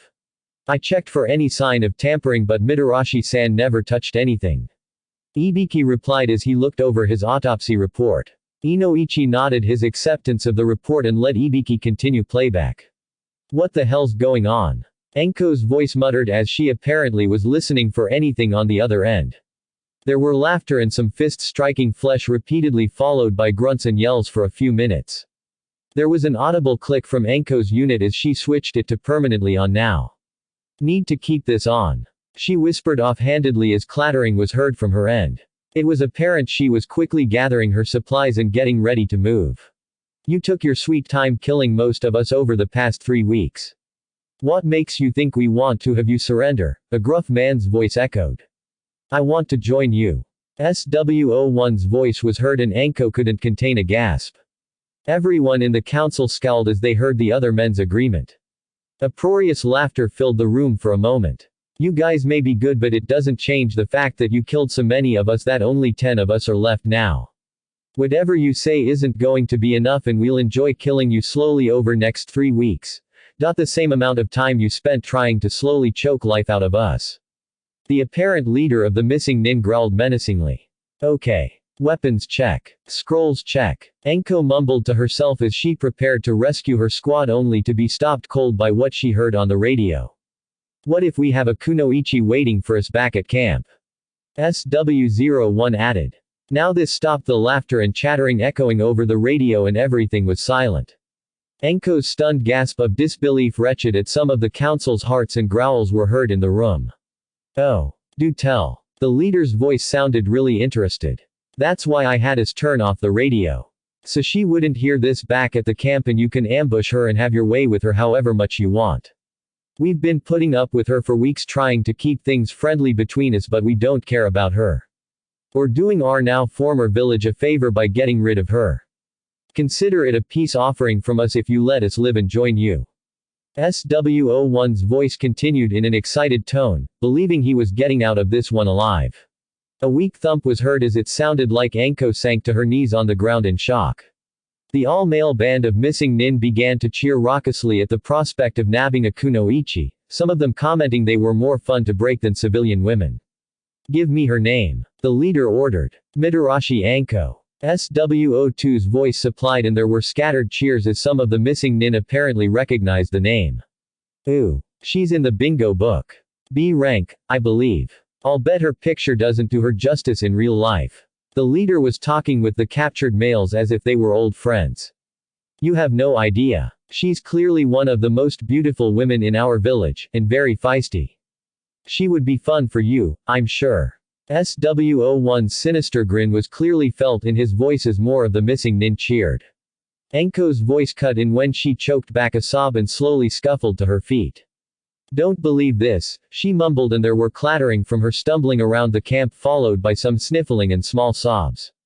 Even the most hardened people at the meeting felt their hearts break for her as they listened to her deal with and force down her feelings of betrayal in order to focus on the issue at hand. Tell us where she is and we'll forgive and forget. The leader requested. The traitors didn't even take a second to think before one of them replied. She's in a clearing 3 kilometers to the south of us.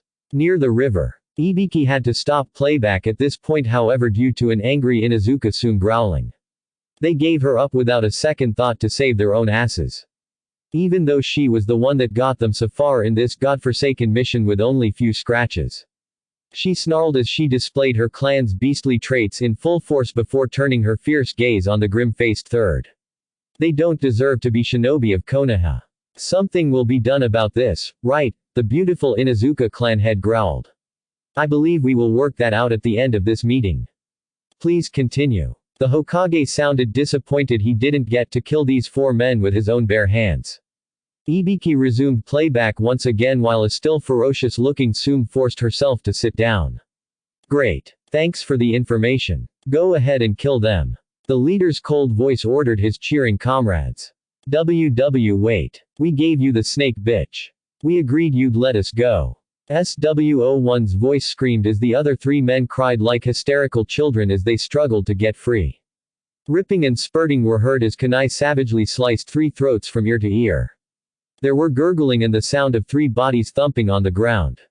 A fist struck flesh followed by the sound of SW01 groaning. We never said we'd let you go. We said we'd forgive and forget, and so we only let you off the 3-week-long torture session we promised. The leader's malicious voice hissed before one more slicing of flesh was heard. A 4th body hit the ground amid the missing nins cheering. Guys. It's been a long and painful trial and we had to sacrifice 3 more for bait, but we finally beat them. We also earned ourselves some kunoichi pussy for our troubles too. Let's go before she gets too far away, the leader roared and a stampede was heard. The sound faded as all nin left the microphone's range on the broken radio attached to SWO3's cooling corpse. There was nothing but Anko's shallow breathing for what seemed like eternity to the council. I don't fucking believe this. Worked with them for weeks and they just give me up at first sign of trouble. Fuck 'em. I should just let the bears in this forest eat and shit them out. Her rambling broke the long moment of silence, now more angry than shocked as she began to move around with more urgency. The council glanced at each other with wariness. She was preparing to face 10 missing nin with only a few minutes of planning. That was beyond reckless. They were also reminded at this moment that they have never heard of how a truly furious Mitarashi Anko unencumbered by the curse marks effects would do, and they were about to find out. They want this pussy, do they? I'm going to make sure it's the very thing they'll curse before they die. Anko's voice was so full of pure unadulterated hate it made some of the council wince. Now there were various sounds as she was apparently setting up traps quickly and hiding herself. Before long, voices started to get louder as the missing nin approached her position. The group quieted and grumbled when they didn't seem to find the kunoichi they were promised right away. The leader was in the middle of ordering his men to spread out when there was a sound of a blade slicing through flesh and a shrill scream of pain filled the council room, making some raise their eyebrows. The crazy bitch cut his balls off, a man's terrified voice pointed out. While the men in the room groaned at the implication and Sum stared at the device with obvious revere, Anko's voice laced with insane malice was heard. What my so-called comrades failed to mention is that I'm now a rank in the latest bingo book. I'll show you how I got that ranking, you goddamn pieces of shit. What followed was 15 long minutes of horror that the council wished they didn't have to hear as they listened to 10 men's screams of terror and agony intermixed with slicing flesh, hissing snakes, and Anko's insane cackling about how she was going to make sure they all regretted it. It was apparent 10 missing nin wished they've never been born at that moment. Finally, after everything fell silent, there was only Anko's heavy breathing and it dragged out for a few minutes before she finally mumbled something. I guess this means the mission's complete. Her dead voice lingered in the council room and it sent chills down some spines. There was an audible click when Ibiki turned off the device and then there was dead silence as the entire council just stared at the device as if they expected it to make any more sound. The Hokage cleared his throat. Ibiki-san, what can you tell me about the bodies Mitarashi-san recovered? The 4 Chunin all had their throats sliced ear to ear, which corresponds with what we heard on the recording. As for the bodies of the missing nin, Ibiki let out a sigh here. Let's just say for some of them I'm going to have to request alternative forms of identification from other hidden villages to confirm their bounties. The others are what I'd call lucky. Lucky. From what we obviously heard on that recording, they're all dead. Soom cut in. Exactly. They died quickly enough, and they were still easily recognizable because of that. That sent shivers down many spines. I believe we have resolved the issue of conflicting reports. It is clear Mitarashi-san was not in the wrong in this one. Is there any objection? The third announced, and everyone around him shook their head. After what we heard tonight, I declare the 4 men be made missing nin posthumously. As part of the reparations, I will add their standard bounties to Mitarashi-san's total bounties she earned from this mission. The assembled council all agreed that was reasonable considering the emotional trauma she was going through dealing with her sudden betrayal. To allow her to recover, I will give her a month off from any military activity except for training and allow her to do part-time work at the T&I for another month before she gets back to full-time status. Anything to add? I suggest seeing a counselor to help her mitigate the issues stemming from this betrayal. Inoichi added. The Hokage frowned. Mitigate. You don't mean resolve? He queried, and Inoichi sighed somberly. Ibiki scowled harshly as he knew what the blonde man meant. I'm afraid not. She was betrayed and abandoned to her fate without a second thought once again. I don't think that will ever be fully resolved, so the best thing we can do is help Mitarashi-san lessen her trauma enough to be a functioning member of the force. This may have a lesser impact compared to Orochimaru's betrayal, but this incident likely shattered her faith in the ability of most of our force to watch her back. She will most likely avoid squads from now on and prefer to only take solo missions or with those she already trusts. She probably will act like she's past this in a short while, but I don't think she'll ever truly get over this. She would always watch her back even among comrades, and that's no way to work on squad missions. Inoichi solemnly explained to the grim-faced council. The third frowned sadly and asked again if there was anything else to add. No one said anything, so he brought the meeting to a close. A few minutes later, after the council has filed out of the room, he sank back into his chair with a weary sigh. Why must you continue to endure more painful betrayals, Anko-chan, he mumbled to himself. I think she'll recover sooner this time compared to before, sensei. Jiraiya's voice cut into his musing. He had almost forgotten his former student was still standing next to him. What makes you think that, Jiraiya-kun? Compared to after Orochimaru when she's had no one, she now has a couple people she can confide in and trust this time, including our favorite blonde. The Toad Sage replied with a knowing grin, and Hiruzen nodded weakly with a smile. If someone could help Anko recover from this quickly, it would be Uzumaki Naruto and his ability to inspire and cheer up people around him. Naruto's apartment, the living room, was still in dead silence long after Anko has finished retelling what happened with her squad. She was now staring into her empty cup in her lap while Naruto was leaning forward in his chair, his elbows resting on his knees as he glared angrily at a spot on the wall directly in front of him. His cup was crackling under his grip. The silence was thick enough to cut with a knife that there was some barely perceptible relief from Anko when Naruto broke it. How could they? He asked half rhetorically, his tone hard. They tried to save their own asses, that's all. Anko's quiet reply was the answer. He shot up out of his chair, his teacup forgotten and shattered on the floor. She flinched visibly at her friend's anger. You want to justify their action. They just offered you up as a toy to be used to save their own asses. Naruto managed to keep his voice down, but his anger was obvious, and Anko shifted uncomfortably in her seat, looking very vulnerable at that moment. No, I don't. Just saying what they were thinking. She mumbled as her gaze shifted down to the floor. Naruto noticed her uncomfortable fidgeting, and all the anger he was building up left him immediately. His eyes softened from the icy blue they were showing, and he moved cautiously over to the couch next to his friend and sat down slowly. Anko seemed to relax the moment Naruto's anger left him, and he realized she didn't want him to get angry on her behalf, but wanted a comforting presence instead. As if to prove that, she leaned over and her arms slowly wrapped around Naruto's torso so she could pull herself in and snuggle against his left side. Naruto wasn't surprised by this as she occasionally did this in the past after bad days. Sorry, but I need this. I'm a psychotic bitch most of the time, but even on some days I just need to be held. She admitted softly into his chest. He smiled and began raking his left hand through her long hair, making her relax even more and about to purr. You may be a psychotic bloodsucker, but you've never been a bitch to me. He joked and was rewarded with a half-hearted swat on his stomach. Is that supposed to make me feel better, Gaki? Anko retorted into his chest, but he could hear the smile in her voice. They spent a few long minutes quietly enjoying the comfort before she finally spoke up.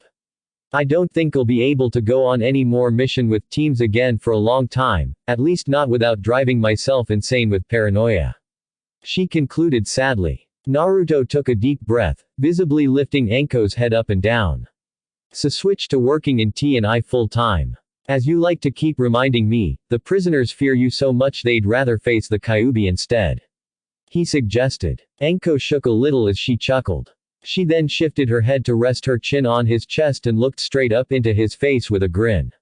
That might be the case if I hadn't made myself way too good on the field, and my combat skills are top-notch, as I'm sure you remember experiencing firsthand. She teased and chuckled again at Naruto's grimace. He certainly remembered his very humbling losses at the hands of Anko in their matches.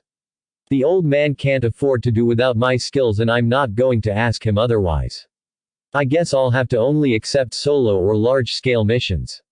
She concluded with a sad smile, and Naruto frowned. Large-scale missions wasn't much of an issue since that usually occurred in wars, but he didn't like the idea of her being alone out there on solo missions. That usually meant infiltration and assassinations, and they were typically the most dangerous without help. Anko could do 100 of these missions flawlessly, and then on the next one, something could go wrong out of her control, and that'd be that. She would likely disappear without a trace, and there'd be nothing left of her except her name on the monument for those who died on the field. That thought terrified him more than anything else, and he possessively wanted to keep her here. Anko, sensing what was going through her blonde friend's mind, reached up with a hand and softly patted his cheek to knock him out of his thought process. Surprised blue eyes shifted downward onto focused light brown eyes. None of that depressing shit you were thinking, Gaki. She muttered sternly, much to the blonde's embarrassment, but she was a little glad on the inside that Naruto worried so much for her. She snuggled up even deeper while nuzzling her cheek against his chest and just enjoyed listening to his steadily beating heart right next to her ear. She wished at that moment that he would be assigned with her on missions often when he graduated, because she knew she could trust him completely. If she didn't have to deal with two brats next to Naruto, she would have applied to be his Junin sensei this coming graduation. What if I work with you? Naruto's voice snapped her out of her thoughts, and she smiled gratefully that he was thinking along the same line as her. Not as a Junin sensei and student. I know you're capable and can handle yourself, but I just don't have the patience to wipe the other two brats' asses for them if I took on both you and them. Anko replied a little dejectedly, making sure to verbally separate him from the others. He was clearly on a different level from them after all. Then I promise I'll make Chunin as quickly as I can and ask to work with you then. You won't have to wait too long before you'll have someone back you up again. Just please be careful until then. Naruto's worried but determined face made Anko feel warm inside as she continued to listen to his heartbeats. She blushed at his strong desire to make sure she was safe on missions and buried her face in his chest again. I'd like that very much, Naruto. She muttered into his chest, allowing her blush to intensify and her smile to get wider while her face was still hidden from him. Next morning, Anko stretched and yawned as she woke up tangled up in the bed cover. She noticed the morning sun was beginning to come up and the darkness was lifting from the room. She frowned for an instant when she noticed she wasn't in her bedroom, but relaxed upon realizing it was Naruto's bedroom instead. She let out a happy sigh as she rolled her body onto her stomach and, with her face buried in the sheet, allowed herself to inhale some of Naruto's scent. It was a pleasant mixture of sandalwood and grass, with a small hint of musk. She breathed it in with a content smile for a minute, before she slowly sat up on the bed's edge. Naruto had given her his room for the night since she didn't feel like being alone in her apartment, and it was the best night of sleep she had since her nightmares caused by the curse mark stopped. It was odd since she should have been more affected by the recent betrayal, but Naruto apparently had more of a calming effect on her than she thought. She felt some warmth building in the pit of her abdomen as she remembered Naruto promising to find ways to back her up on their missions together. She smiled and stretched again, then hopped off to tug her discarded flannel pants back on since she slept through last night in just her t-shirt and panties. She then heard grunts of exertion coming from somewhere else in the apartment and deduced it was Naruto doing some morning exercises in the living room. Anko silently opened the bedroom door and carefully glided down the hallway to peek into the living room. Naruto was facing away doing rapid push-ups in the middle of the living room, and a nice sheen of sweat was developing on his currently topless body. Anko grinned as she enjoyed watching the rippling of muscles on his arms and back as he continued to do his push-ups. Her grin turned mischievous as she silently tiptoed into the room behind the exercising man. She stood for a moment before silently hopping and landing gracefully on the blonde with her feet planted on his shoulders. She was hoping to surprise the boy and make him fall on his stomach. She was the one who was surprised when the boy barely flinched under her weight, but he stopped for a moment, his body fully extended into the air. Damn it, you crazy woman. You made me lose count and I have to start over from 400. Naruto muttered in annoyance from underneath her. Anko laughed and was nearly bucked off when he started doing his push-ups again. Deciding she liked her spot, she carefully turned around to face his rear end and sat down on his shoulder blades cross-legged. She rested an elbow on her knee and propped her head as if she was lazily thinking while the blonde continued to do his push-ups underneath her. You know, one would be polite enough to get off at this point. Naruto grumbled between counts. This one's not polite enough, I guess. I like this spot and you should be happy to feel my sexy ass on you. Anko retorted lazily to the blonde's further grumbling before he stopped cold upon feeling her wriggle her hips, digging more of her soft butt into his shoulders and the base of his neck. What are you doing? He stuttered, trying to ignore the incredibly soft feeling as she continued to rub her derriere on him. He was just about to drop onto his stomach from the overwhelming sensations when she suddenly stopped. He was slightly disappointed about that for some reason. Just getting comfortable up here. Continue what you were doing. Anko's voice was dripping with satisfaction that she got a reaction out of him. What he didn't know was that she stopped because she suddenly felt a strong shock throughout her body from accidentally rubbing herself against some of his muscles. She was struggling to ignore the pleasant sensation just when Naruto muttered something about weird girls and resumed his push-ups.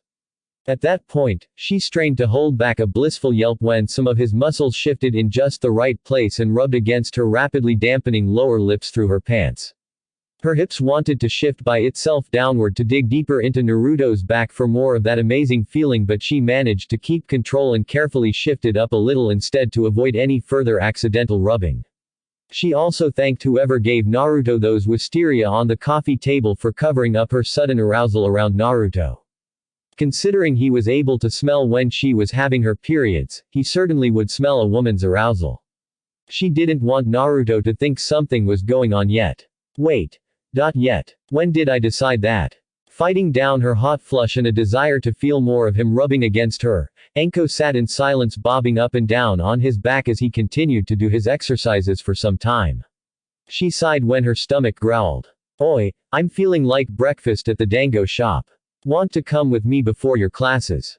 Can't. Promised to have breakfast and dinner with Hinata-chan and her family for the week. They want to spend time with me before I leave for the summer. Naruto said shortly between breaths. Anko frowned at the reminder he was leaving sooner than she would have liked. Maybe I can go with you again, she suggested in a hopeful tone. Naruto stopped while fully extended and let out an apologetic sigh. Sorry. Ero Sennin told me it's just him and me this summer. He breathed out before resuming. Anko was disappointed and now became somewhat worried about what she was going to do without him as she dealt with the aftermath of her disastrous mission. How's Hinata doing? It's been a while since I left Konoha after all. She asked, changing subjects to avoid getting depressed. She's doing great. She was wondering about you too. Anko smiled a little at that. Despite their competition for Naruto's attention, she admired Hinata's kind yet strong nature.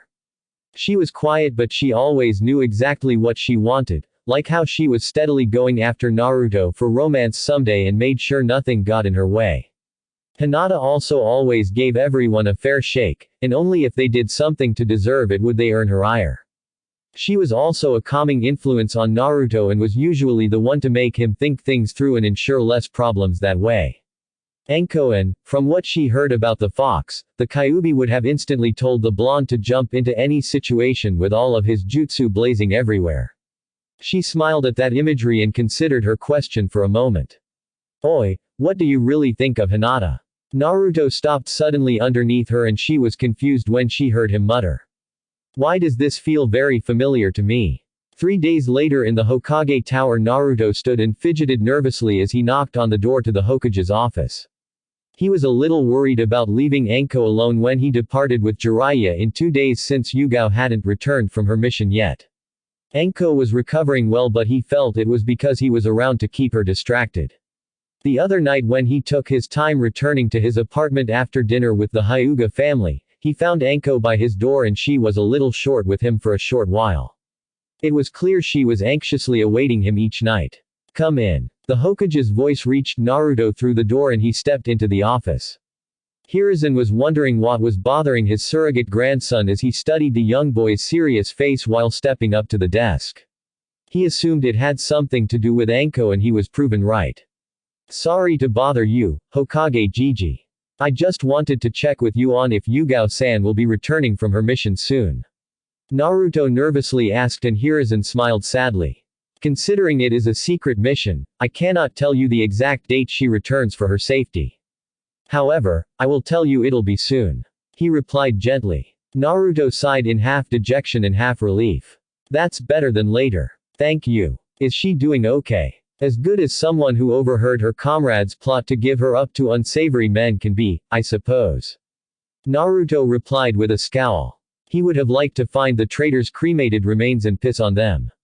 That's all we can hope for. She'll have plenty of time to recover from this. I just don't like the idea of leaving her alone when I go with Ero Sennin. Any chance I could push back the date I leave a few days? I would have asked him, but I can't find him, even at the hot springs and the women's favorite swimming holes around the village. Naruto frowned at the old man's shake of his head. Jiraiya-kun mentioned he has an appointment to keep and both of you will need to leave that day to make it. I am sure Anko-chan will be alright for a little while until her older sister returns. Doesn't sound like we're going to the usual training field this year. Naruto queried with a curious frown. Not this time, Naruto-kun. He's keeping it a surprise for you though, so just wait and see. Hiruzen replied with a smirk. The blonde just shrugged. Alright, well, I tried my best. Thanks and see you around. He waved and turned to leave as the Hokage leaned back in his chair and smiled proudly at how caring the young man was about Anko. He was feeling better about his plan for Naruto each day graduation approached closer. A minute later, on the way out of the building, the same blonde nearly ran into someone and his eyes widened when he glanced up at the taller person's veiled face. Kazekage, he blurted out as his eyes took in the man's robes that was similar to his surrogate grandfather's getup, but accented in blue instead of red with a kanji for wind on the pointed brim of the large conical hat. Uzumaki-san. The Kazekage's voice had a hint of surprise in it. Rasa was then surprised further when he noted the blonde's scowl for an instant before schooling his face into a neutral expression. He wondered if it was because the young man was in the presence of a powerful shinobi from another village, or was it something his daughter told him during the last time she had been here. Please forgive me for not getting out of your way in time, Kazekage-sama. I hope you have a pleasant day. Naruto spoke neutrally as he was bowing, but inside he felt anger at the person in front of him for being the cause of Temari's problems. All his memories of the pretty blonde Kunoichi came rushing back to him at that moment, and he still felt the sting of her rejecting him in terror. He wondered what she was doing at this present moment. He straightened his back without looking the Kazekage in the eyes and turned around to continue out of the building when he was stopped. Wait, Uzumaki-san. I wish to speak with you for a minute, but I have to go see Hokage Dono now. I would be very grateful if you agreed to wait for me to conclude my business and we could talk afterward. It shall not be long. Rasa called out after the young man. Naruto stood still with his back to the veiled man and there was a long moment of tense silence between the two. It is about my daughter. The Kage added, hoping this would give the boy an incentive to remain. It worked. Okay. I would be honored to speak with you then. I'll be waiting just outside, Kazekage-sama. Naruto replied as he turned and bowed again. He was very curious about what this man had to say about Temari and would gladly stick around for that. The Kazekage nodded sincerely and resumed heading up the stairs to the Hokage's office. The blonde stepped outside and found a nice spot to rest against a nearby tree. Soon in Hokage's office, Rasa sat silently in a chair opposite his counterpart with a small table in between, and he watched the older man study him with an intense scrutiny. He had just finished his usual business and recently revealed his personal agenda. Sarutobi Hiruzen sighed wearily, and wondered just what a certain blonde did in a previous lifetime to earn this kind of possible complication. I have to admit that's a rather unusual proposal you're suggesting. You do not get any true advantage from this and we have every right to turn it down at any point without repercussions to our alliance. You're putting yourself at every disadvantage to us. Why is that? What would Suna have to gain from this? He quizzed with suspicion clear in his voice. This plan was never for my village, but only for my daughter's happiness. She's not been able to find her place in my village and she has no reason to remain with only her duty as its kunoichi tying her down. That might be good enough for most cages, but the fact is she's my daughter and I wish for more with her. You do not have to take the proposal now. Just take your time and decide, even if it's years into the future. If you do decide to take this and I am not in power for any reason, take this scroll to my council and they will have no choice but to comply. Rasa replied, set in his decision as he set a scroll on the table between the two cages. However, you say we won't gain anything from this, but I wonder about the public goodwill for our village that might result from this, Hiruzen Dono. He added mysteriously as his gaze briefly shifted to a nearby photo of the fourth Hokage hanging above the large Hokage's desk at the back of the room. The third caught this gesture and widened his eyes, before smirking ruefully. He just blatantly told me his village's reputation would improve vastly if I accepted this, and it was known a foreign girl from his village achieved this with the son of the famous, Yellow Flash. He has balls to just about outright say this, I'll admit that. I also have to question the intelligence level of my people if someone from another village figured out the connection already ahead of them. You surprise me, Rasa Dono. Since this is a sensitive topic, I'm glad to know you probably do not intend to spread what we've discussed around in case this might make this proposal moot. He spoke easily but his threat was very clear. Rasa smirked behind his veil as he nodded his acceptance. After concluding the rest of their business, they exchanged their goodbyes and in a minute the Kazekage stepped outside to find Naruto resting against a tree next to the entrance. He caught the young man's eyes and nodded his head. The blonde stood up quickly and joined the Kazekage in his walk around the village. Thank you again for waiting on me. The older man began to Naruto, who frowned. I'm afraid it wasn't for you, Kazekage-sama. I'm just curious about your daughter. I understand that, and I respect your honesty. Rasa nodded his head in acceptance. How is she doing? She is currently a kunoichi, and a strong one too. I dare say she's already Chunin level, but I'm waiting on promoting her. Why the wait? Naruto glanced at the cage with a frown. It is my wish to have her promoted together with my sons. The man admitted, and the blonde stopped in his track for a brief moment. You mean to tell me you're putting her with her psycho brother? The one that tried to kill her just a few days before the last time she visited here, he muttered incredulously as he resumed his walk next to the robed man. Rasa winced behind his veil. She told him that much apparently. Somehow he easily got her out of her shell if she was willing to talk about her brother like that. Yes, and I know this sounds bad. However, I have personally trained Gaara since that incident and he's more in control of himself now. Just as long as people made sure to not get in his way, they would be alright. He thanked his veil for hiding his wince again when the blonde shot him a venomous look. So he just changed from an unstable psycho to a homicidal sociopath. Naruto concluded in deadpan. The Kazekage couldn't say anything in defense to that one. They walked in uncomfortable silence for a few long minutes as they seemed to make their way to a hotel, and Naruto let out a deep sigh. Look, Kazekage-sama, I can't tell you what to do with your family, but please at least just make sure Temari-san is going to be okay. From what she told me, she's had it rough dealing with her brother and her life in Suna wasn't the greatest. I just think she at least deserves a chance to find her own happiness, and she'll get that if she lives long enough. That's all I want for her. Naruto requested of the wide-eyed man. Why would you go this far for a foreign girl you only met for a few hours? She also was terrified of your secret that day and yelled some hurtful statements to you. I don't care about what happened that day. Sure, it hurt a little even now when I remember it, but I understood why she was scared. I'm asking this because if someone like me can actually find happiness, then she at least deserves her shot. Since the day I was born, I've only known despair and emptiness for 5 years.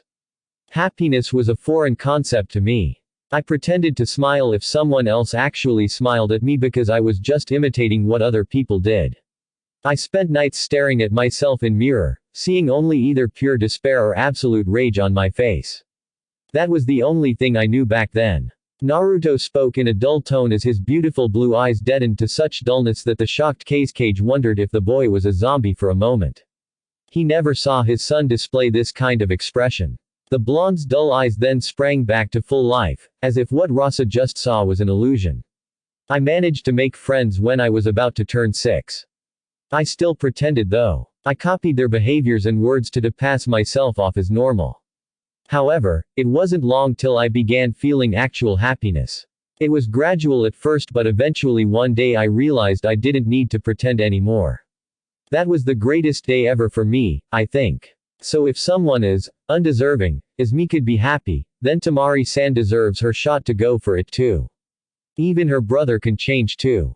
Naruto finished, then struck an assertive pose and pointed at the bemused Kazekage.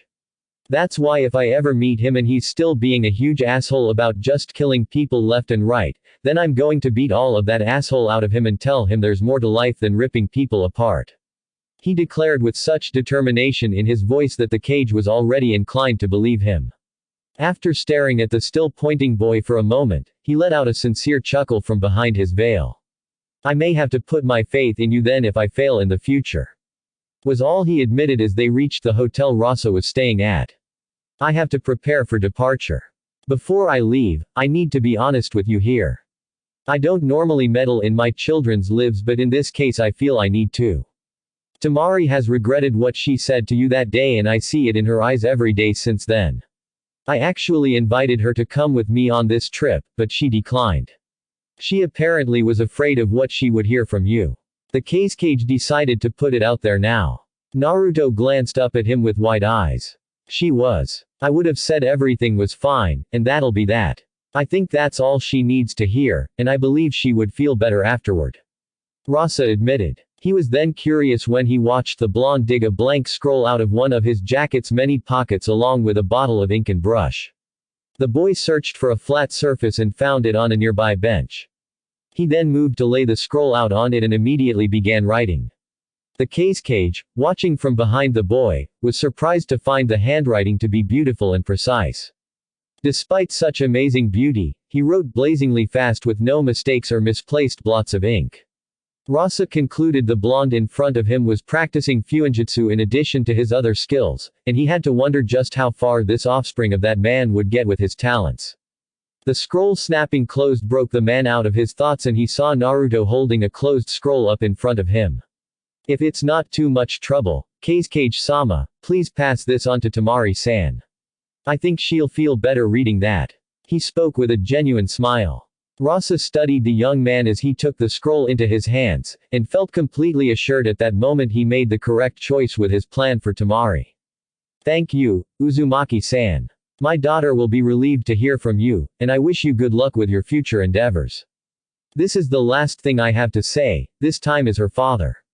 I expect you to make the right choice with your heart in the future. You will see what I mean should that day come to pass. He said sincerely and bowed his head. A confused Naruto bowed back and watched the Kazekage disappear up into the hotel. Wonder what he meant by that, he muttered to himself as he walked off down a street. The night before departure, Naruto yawned as he opened the door to his apartment. He had just left Anko at her apartment and was just about ready to fall over asleep. He was already packed for the trip and would just have to get up tomorrow morning and walk straight out the main gate with Jiraiya. As he thought over his departure, he felt something was off in his unlit apartment. He didn't take the time to think this over and immediately went into action. He instantly rolled forward on the floor and sprang out of it into a jump toward the far wall of the living room, and as soon as his feet and hands touched on it, he sprang off toward one of his chairs that was hiding in a pitch-black corner. As he sharpened his fingernails into claws with a snarl, a large hand shot out of the dark corner and grabbed him by his neck to stop the boy completely in his flight with a loud choking sound. Good try, Gaki. You almost got my timing off with that jump to the wall there, but too bad. A man's voice rumbled out as the hand continued to hoist the coughing boy in the air by his neck. A grinning Jiraiya faded into existence from the shadows. Oi, mind putting me down, Arrow Sennin. Naruto managed to cough out. Why would I do that when you're just a clone? Jiraiya shot back with an evil grin as he squeezed his hand on the now surprised clone's neck hard enough to pop it. His other hand shot out and slammed onto a nearby wall. He was rewarded with a yelp of surprise and the same blonde shimmering into existence on the wall, his neck trapped by the hand. It was apparent Naruto managed to hide there with the invisibility cloak jutsu earlier when he rolled into the living room. Nice little trick with the clone and a jutsu I taught you, Gaki. That would fool everyone but me. Jiraiya spoke with a proud grin. The problem is the one I wanted to fool was you. Naruto grumbled with a half grin even as he was still pinned against the wall. Well, that's why you're my student, Gaki. It's so you would surpass me someday. Jiraiya retorted as he let go of his godson, and Naruto landed on the floor not so gracefully. Anyway, any reason you decided to let yourself into my apartment? He asked wearily, his desire to go to bed obvious. Just wanted to see the new apartment my cute little godson got, and I thought I'd tell you where we're going, since I think you might need to pack a few extra things. Really? Where? Naruto's exhaustion was momentarily blown away by his excitement. We're going up north to the land of iron. So pack warm. In fact, very warm. So we're going there to get the rest of the fox's chakra then. I shouldn't be surprised by that. Naruto assumed, but Jiraiya shook his head.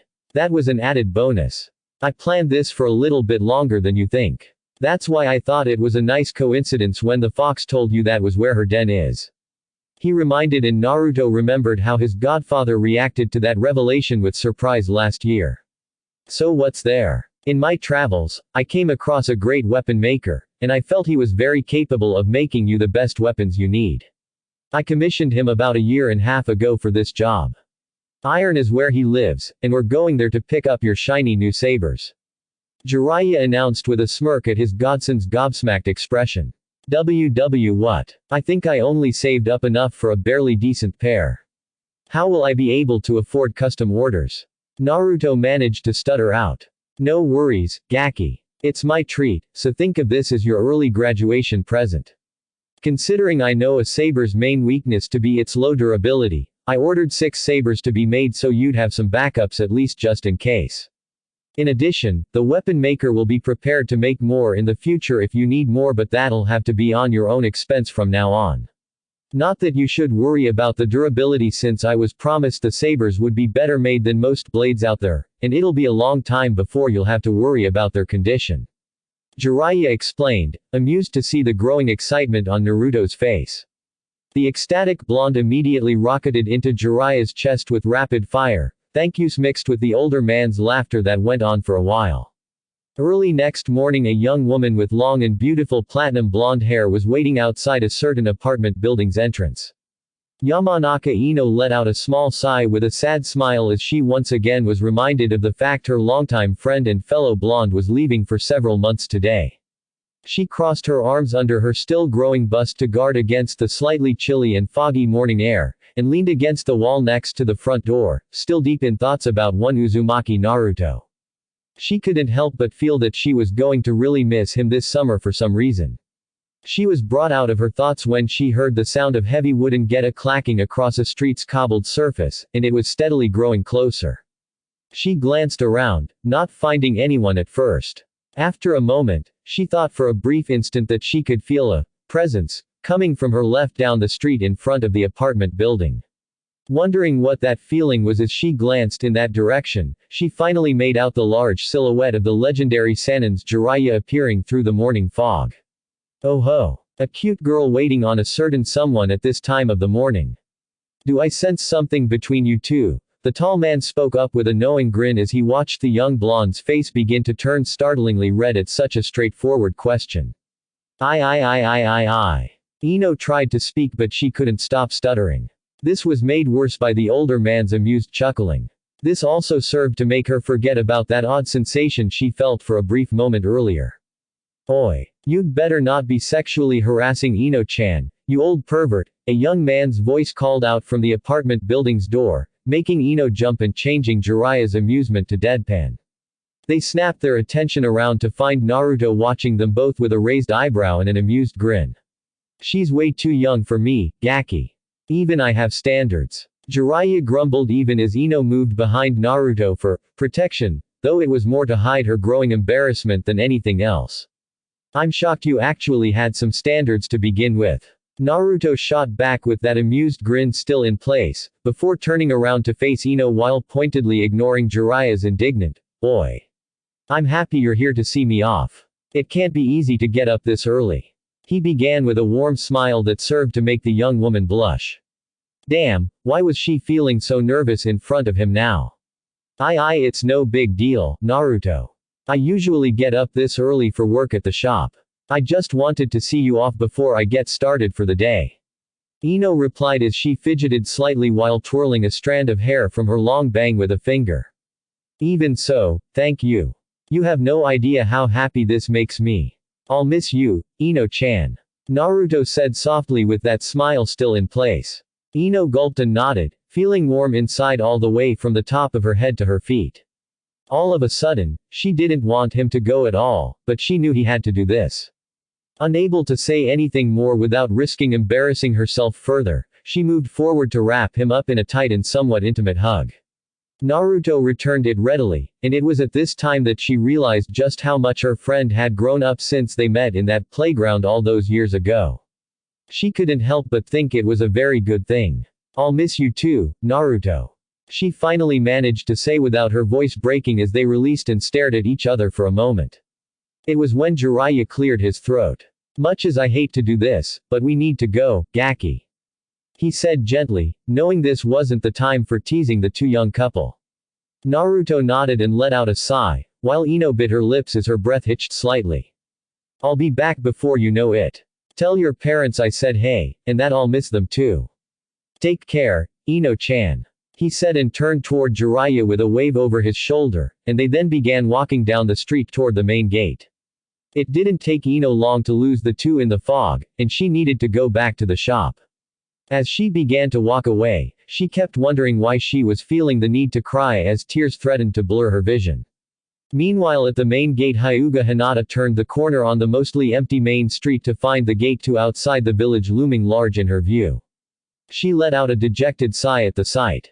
She really didn't want Naruto to leave, and it felt like it got harder and more painful for her each summer. Last year, it felt like her chest was constantly clenching painfully any time she was reminded of Naruto's absence until he finally came back. She wondered how she was going to deal with it this year if it was worse than that. As she walked up to the gate, a person came into view at its base and she recognized the shape immediately. Hinata smiled gently as she found her answer and hoped this person would agree with the idea. Mitarashi Anko was squatting down against the side of the large wooden gate with her arms wrapped around her knees to ward off the morning chill. She was dreading the moment Naruto stepped outside the gate and she won't see him for 3 months. She knew she shouldn't have been so dependent on the younger man over the past week, but she couldn't help it when his presence did nothing but calm and comfort her in the middle of this crazy world. Hell, she had to wonder if he was just an older midget because no normal 13-year-old should have been so mature and able to easily put up with an unstable woman like her. At this point, someone stepped close enough to catch her attention, jolting her out of her thoughts. She glanced up to see Hinata. Thinking about him, Anko-san? The indigo-haired girl asked with a soft smile, as if she was happy that someone else was thinking about the same person that she was. There was no teasing or jealousy. Anko blushed at being read so easily. Why else would I be up at this godforsaken hour for? She mumbled as she shifted her gaze away from the younger girl's pale eyes. It felt like she was being read through the longer she kept staring into them. You might have been just taking a walk. Hinata teased lightly as she moved over next to Anko's squatted form and leaned against the frame of the gate as well. Anko smiled a little as she stared down the main street at a side street she knew Naruto would emerge from to take the path here. Yeah, I'm just taking a walk. As they waited silently for their favorite blonde, Hinata glanced down at Anko as she remembered back to what Naruto said about this purple-haired woman. Flashback to that night outside the compound. I think she's the strongest person I know. Not just physically but on the inside too.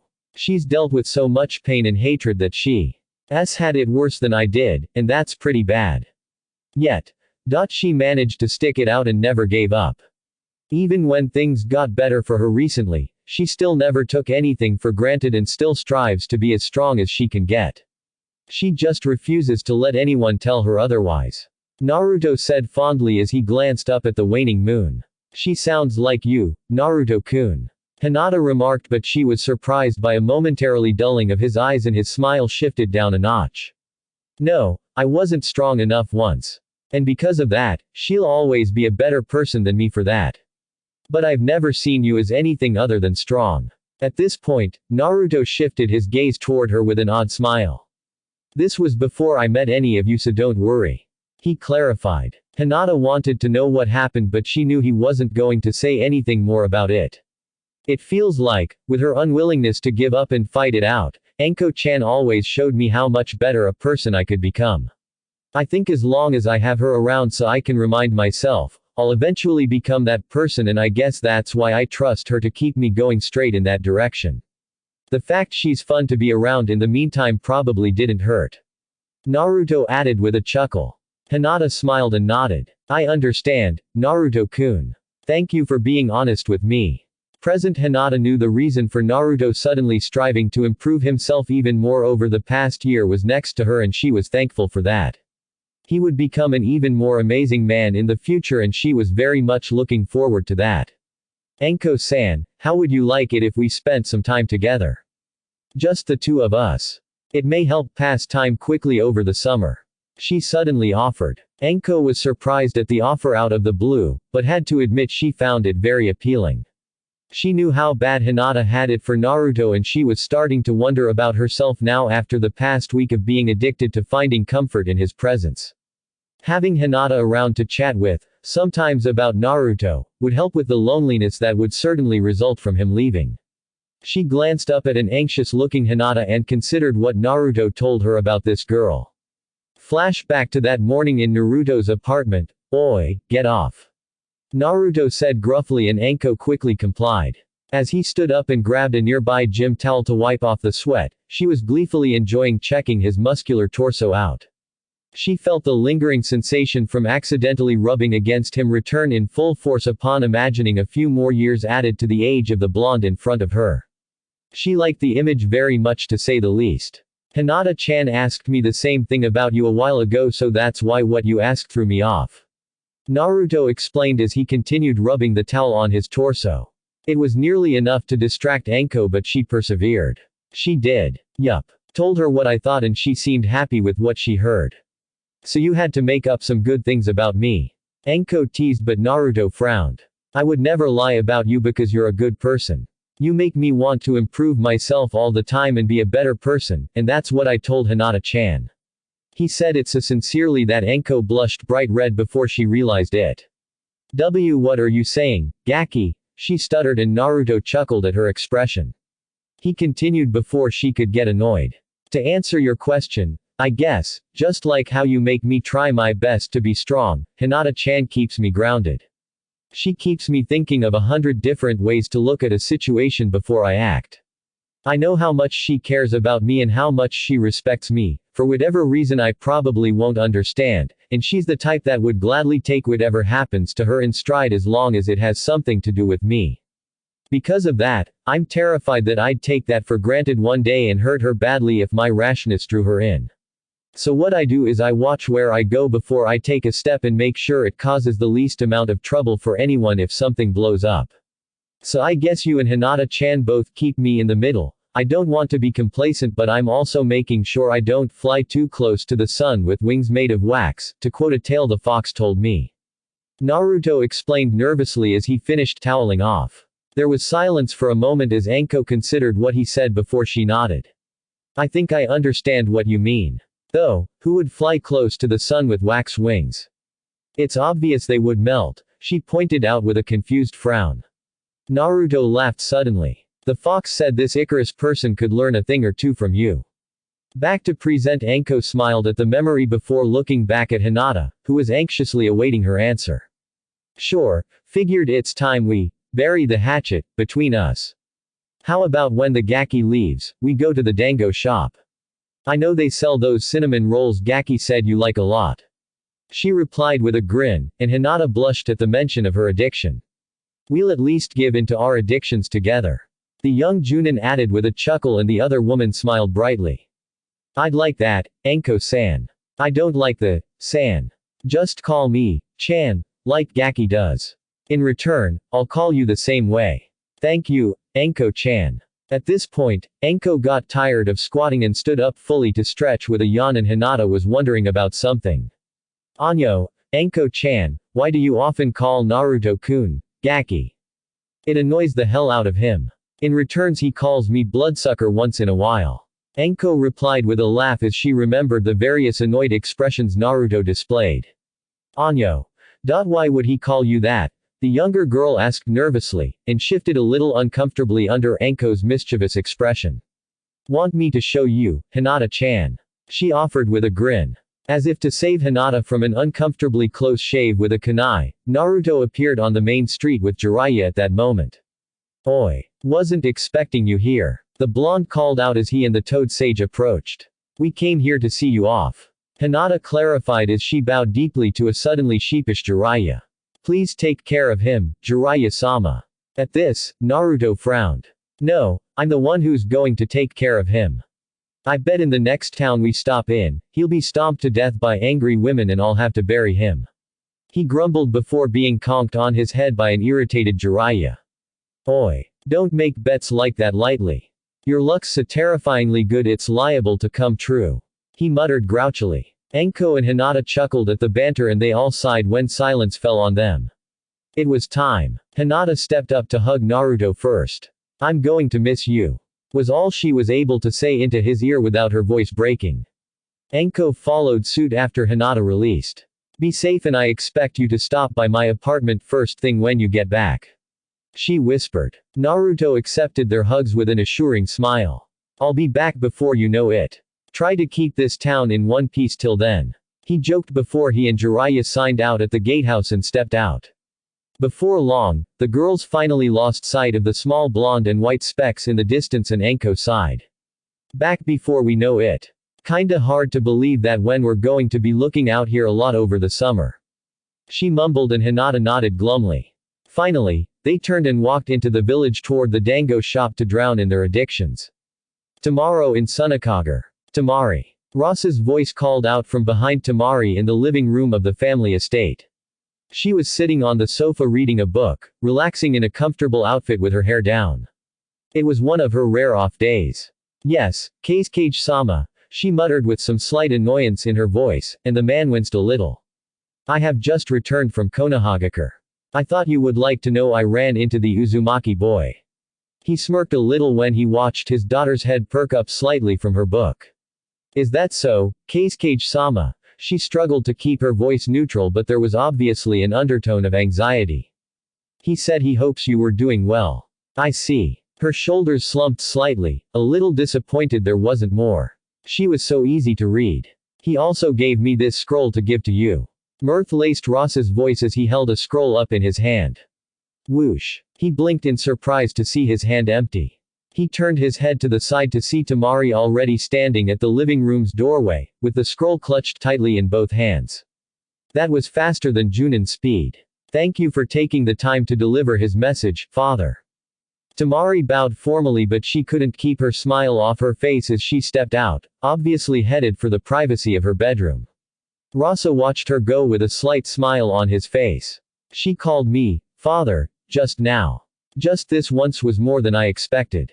Temari closed her bedroom's door and briskly walked over to her desk. She sat and set the scroll down. As she reached up to pull it open, she paused. What if it's something bad? Will he say he hates me or something similar? I don't think I can take that.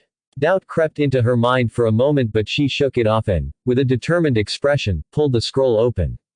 The first thing she noticed was the beautiful and precise handwriting, and had to gasp audibly. She took up calligraphy and considered her handwriting to be top-notch, but this was 100 times better. Before she could get lost in the art that was Naruto's handwriting, she shook it off and began to read. Dear Temari-san, if you're wondering about the handwriting, it's a side effect of my Fuinjutsu training. Everyone keeps asking about that, so I figured that'd be the first thing you'd notice too. Temari blushed at being read so easily. 3 days in advance too, if she included the travel time for her father to get back here from Konoha. I'm sorry, but I should keep this short since your father needed to leave soon. However, he was telling me you're now a strong kunoichi. I'm happy to hear you're doing great so far in Suna, despite dealing with what you've told me about last time we saw each other. Unfortunately, your father also told me your brother is now a homicidal maniac instead of an unstable psycho, so I hope you're hanging on. At least just long enough until I meet you again and kick your brother's killing tendencies out of him for you. Temari laughed slightly and her eyes watered a little at how much Naruto still cared about her welfare. In fact, I'm about to leave the village for a few months to train. I'll definitely be even more stronger when I come back. She smiled and whispered a brief prayer for Naruto's safe journey. One last thing before I go. Temari-san, remember this. I do not hate you at all. I do not want to have nothing to do with you. I'd like to be friends with you someday if you're willing to look past my uniqueness. There's nothing to forgive here because I have never once held anything against you for that day, and I hope you won't hold anything against me either. I hope we'll see each other again soon and that everything'll be okay between us this time. Sincerely, Uzumaki Naruto. A drop of water splashed onto the scroll next to Naruto's signature as Temari rose a hand to wipe away tears from her cheeks. She sniffled and sighed shakily. Everything's already okay now, Naruto. Thank you so much for writing this to me. You have no idea how much better I'm feeling right now. She whispered to the scroll in a broken voice. She slowly closed it after rereading the letter several times. Standing up from the desk with shaky legs, she stopped at her dresser that was topped with her collection of knitted dolls. It grew in the years since, but the centerpiece had always been a blonde orange-clad human doll that she knitted herself. It had a simple expression with 2 small knots of dark blue yarn for eyes and a short black string that formed a smile. She smiled affectionately as she reached out for the doll and gingerly took it into her hands. She then slowly climbed onto her bed and drew herself into a tight ball with a moan as she clutched the doll to her chest. Thank you. And please be okay wherever you are, Naruto. Was all she mumbled out before some quiet sniffling filled the room at the same time in a small village on the way to Land of Iron. I knew it, you little bastard. Jiraiya growled as he ran at full speed down a street. Naruto was being carried under his arm facing backward. He stared with a deadpan expression at a roaring crowd of angry towel-clad women chasing after them. What did I do? I was just minding my own damn business when you suddenly grabbed me as you ran by. He said dully as he casually dodged a thrown butcher knife that almost stuck Jiraiya in the back instead. It was that bet you made about me being stomped to death. You just had to make it come true, the Toad Sage shouted as he ran faster. You were the one that said we had to leave on time for an appointment. At first, I thought you meant we had to see the weapon maker at a certain time. But you're a despicable bastard, and I'm ashamed you're my godfather. Naruto spat out venomously as he continued to be carried by the despicable bastard. Don't say that, Gaki. If you're a real man, you just absolutely can't miss this all-female onsen convention going on in this town. The prime beauties usually only bath at certain times and I just had to be here to get more inspiration. And now you're running for your life from them. I have no idea where they got those knives from when all they're wearing are towels. Naruto calmly observed of the frothing women screaming obscenities at the 2 males as Jiraiya continued to deftly slip through obstacles. Who said it's just me running? You're in danger with me too. The Toad Sage retorted as he hopped over a high fence which the women smashed through with brute force. He felt absolute dread overwhelm him when Naruto glanced up at him with a bloodthirsty grin. I said so, since you've been talking to a clone this whole time.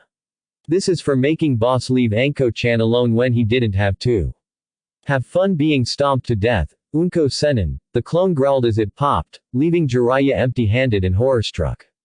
That was just before he tripped over a wire left behind by the original Naruto, now perched above on a nearby rooftop, who had prime view of his godfather finally being caught by the angry women. He had to wince once in a while as he watched unspeakable horrors being visited on Jiraiya, and cackled evilly at the shrill screams he was hearing. After a while, the women finally left behind a broken and battered man in a desolate alley. I hate you. The squashed toad sage croaked out. Ah, love you too. Naruto retorted in deadpan from his rooftop perch. He felt a breeze caress his face and blinked at this sudden odd sensation. He rotated his head around while taking in the view of the large and flat landscape surrounding the small town they were in. He found what he was looking for as he began locking onto a certain direction and narrowed his eyes into the distance for a moment. He nearly jumped when a fully healed and unblemished Jiraiya hopped onto the roof next to him after being a pile of broken bones and bruised flesh just 30 seconds ago. Something catch your attention, Gaki, he spoke as if his declaration of hatred never happened. Just an odd feeling, that's all. Someone could be thinking about you. What's in that direction? I know it's not Konoha. Naruto pointed where he felt this odd sensation. Suna. You got a girl there. The older man joked, not really meaning it. Naruto turned to his godfather with a half smile. I got a friend there. Was all he mysteriously said as he hopped off the roof. Hopefully a couple new additions and better writing in this chapter will make for a better read for all of you new and veteran readers. In case you wanted to know, I added a few more paragraphs to the spar between Sasuke and Naruto, a small scene of Naruto revealing being the Jinchuriki, and a new scene with Ino and Naruto exchanging goodbyes before he leaves the village. Just wanted to show a bit of how Ino was dealing with her emerging feelings for her longtime friend.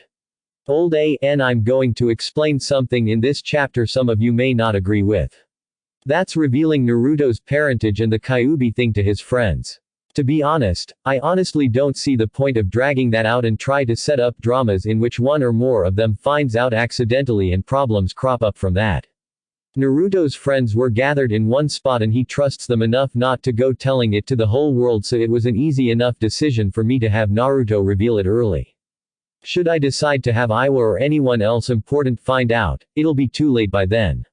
Naruto will be strong and crafty enough by then to discourage attacks, so no worries. I'm sure some of you noticed from the foreshadowing that the next one will probably be special. Well, it is pretty important. So that's why I'm not promising a week for the next update like last time. I'll just get it to you soon as I'm satisfied with what I'll write. I've always done my best for each chapter so far, but this next chapter is probably going to be my pride and joy for a long time to come in this story, and I want to make sure it's as good as I can make it for you guys. Have a nice one until the next post. Thanks for listening. I hope you guys liked it. Don't forget to subscribe and leave a like for more what ifs and support the author. See you guys in the next video.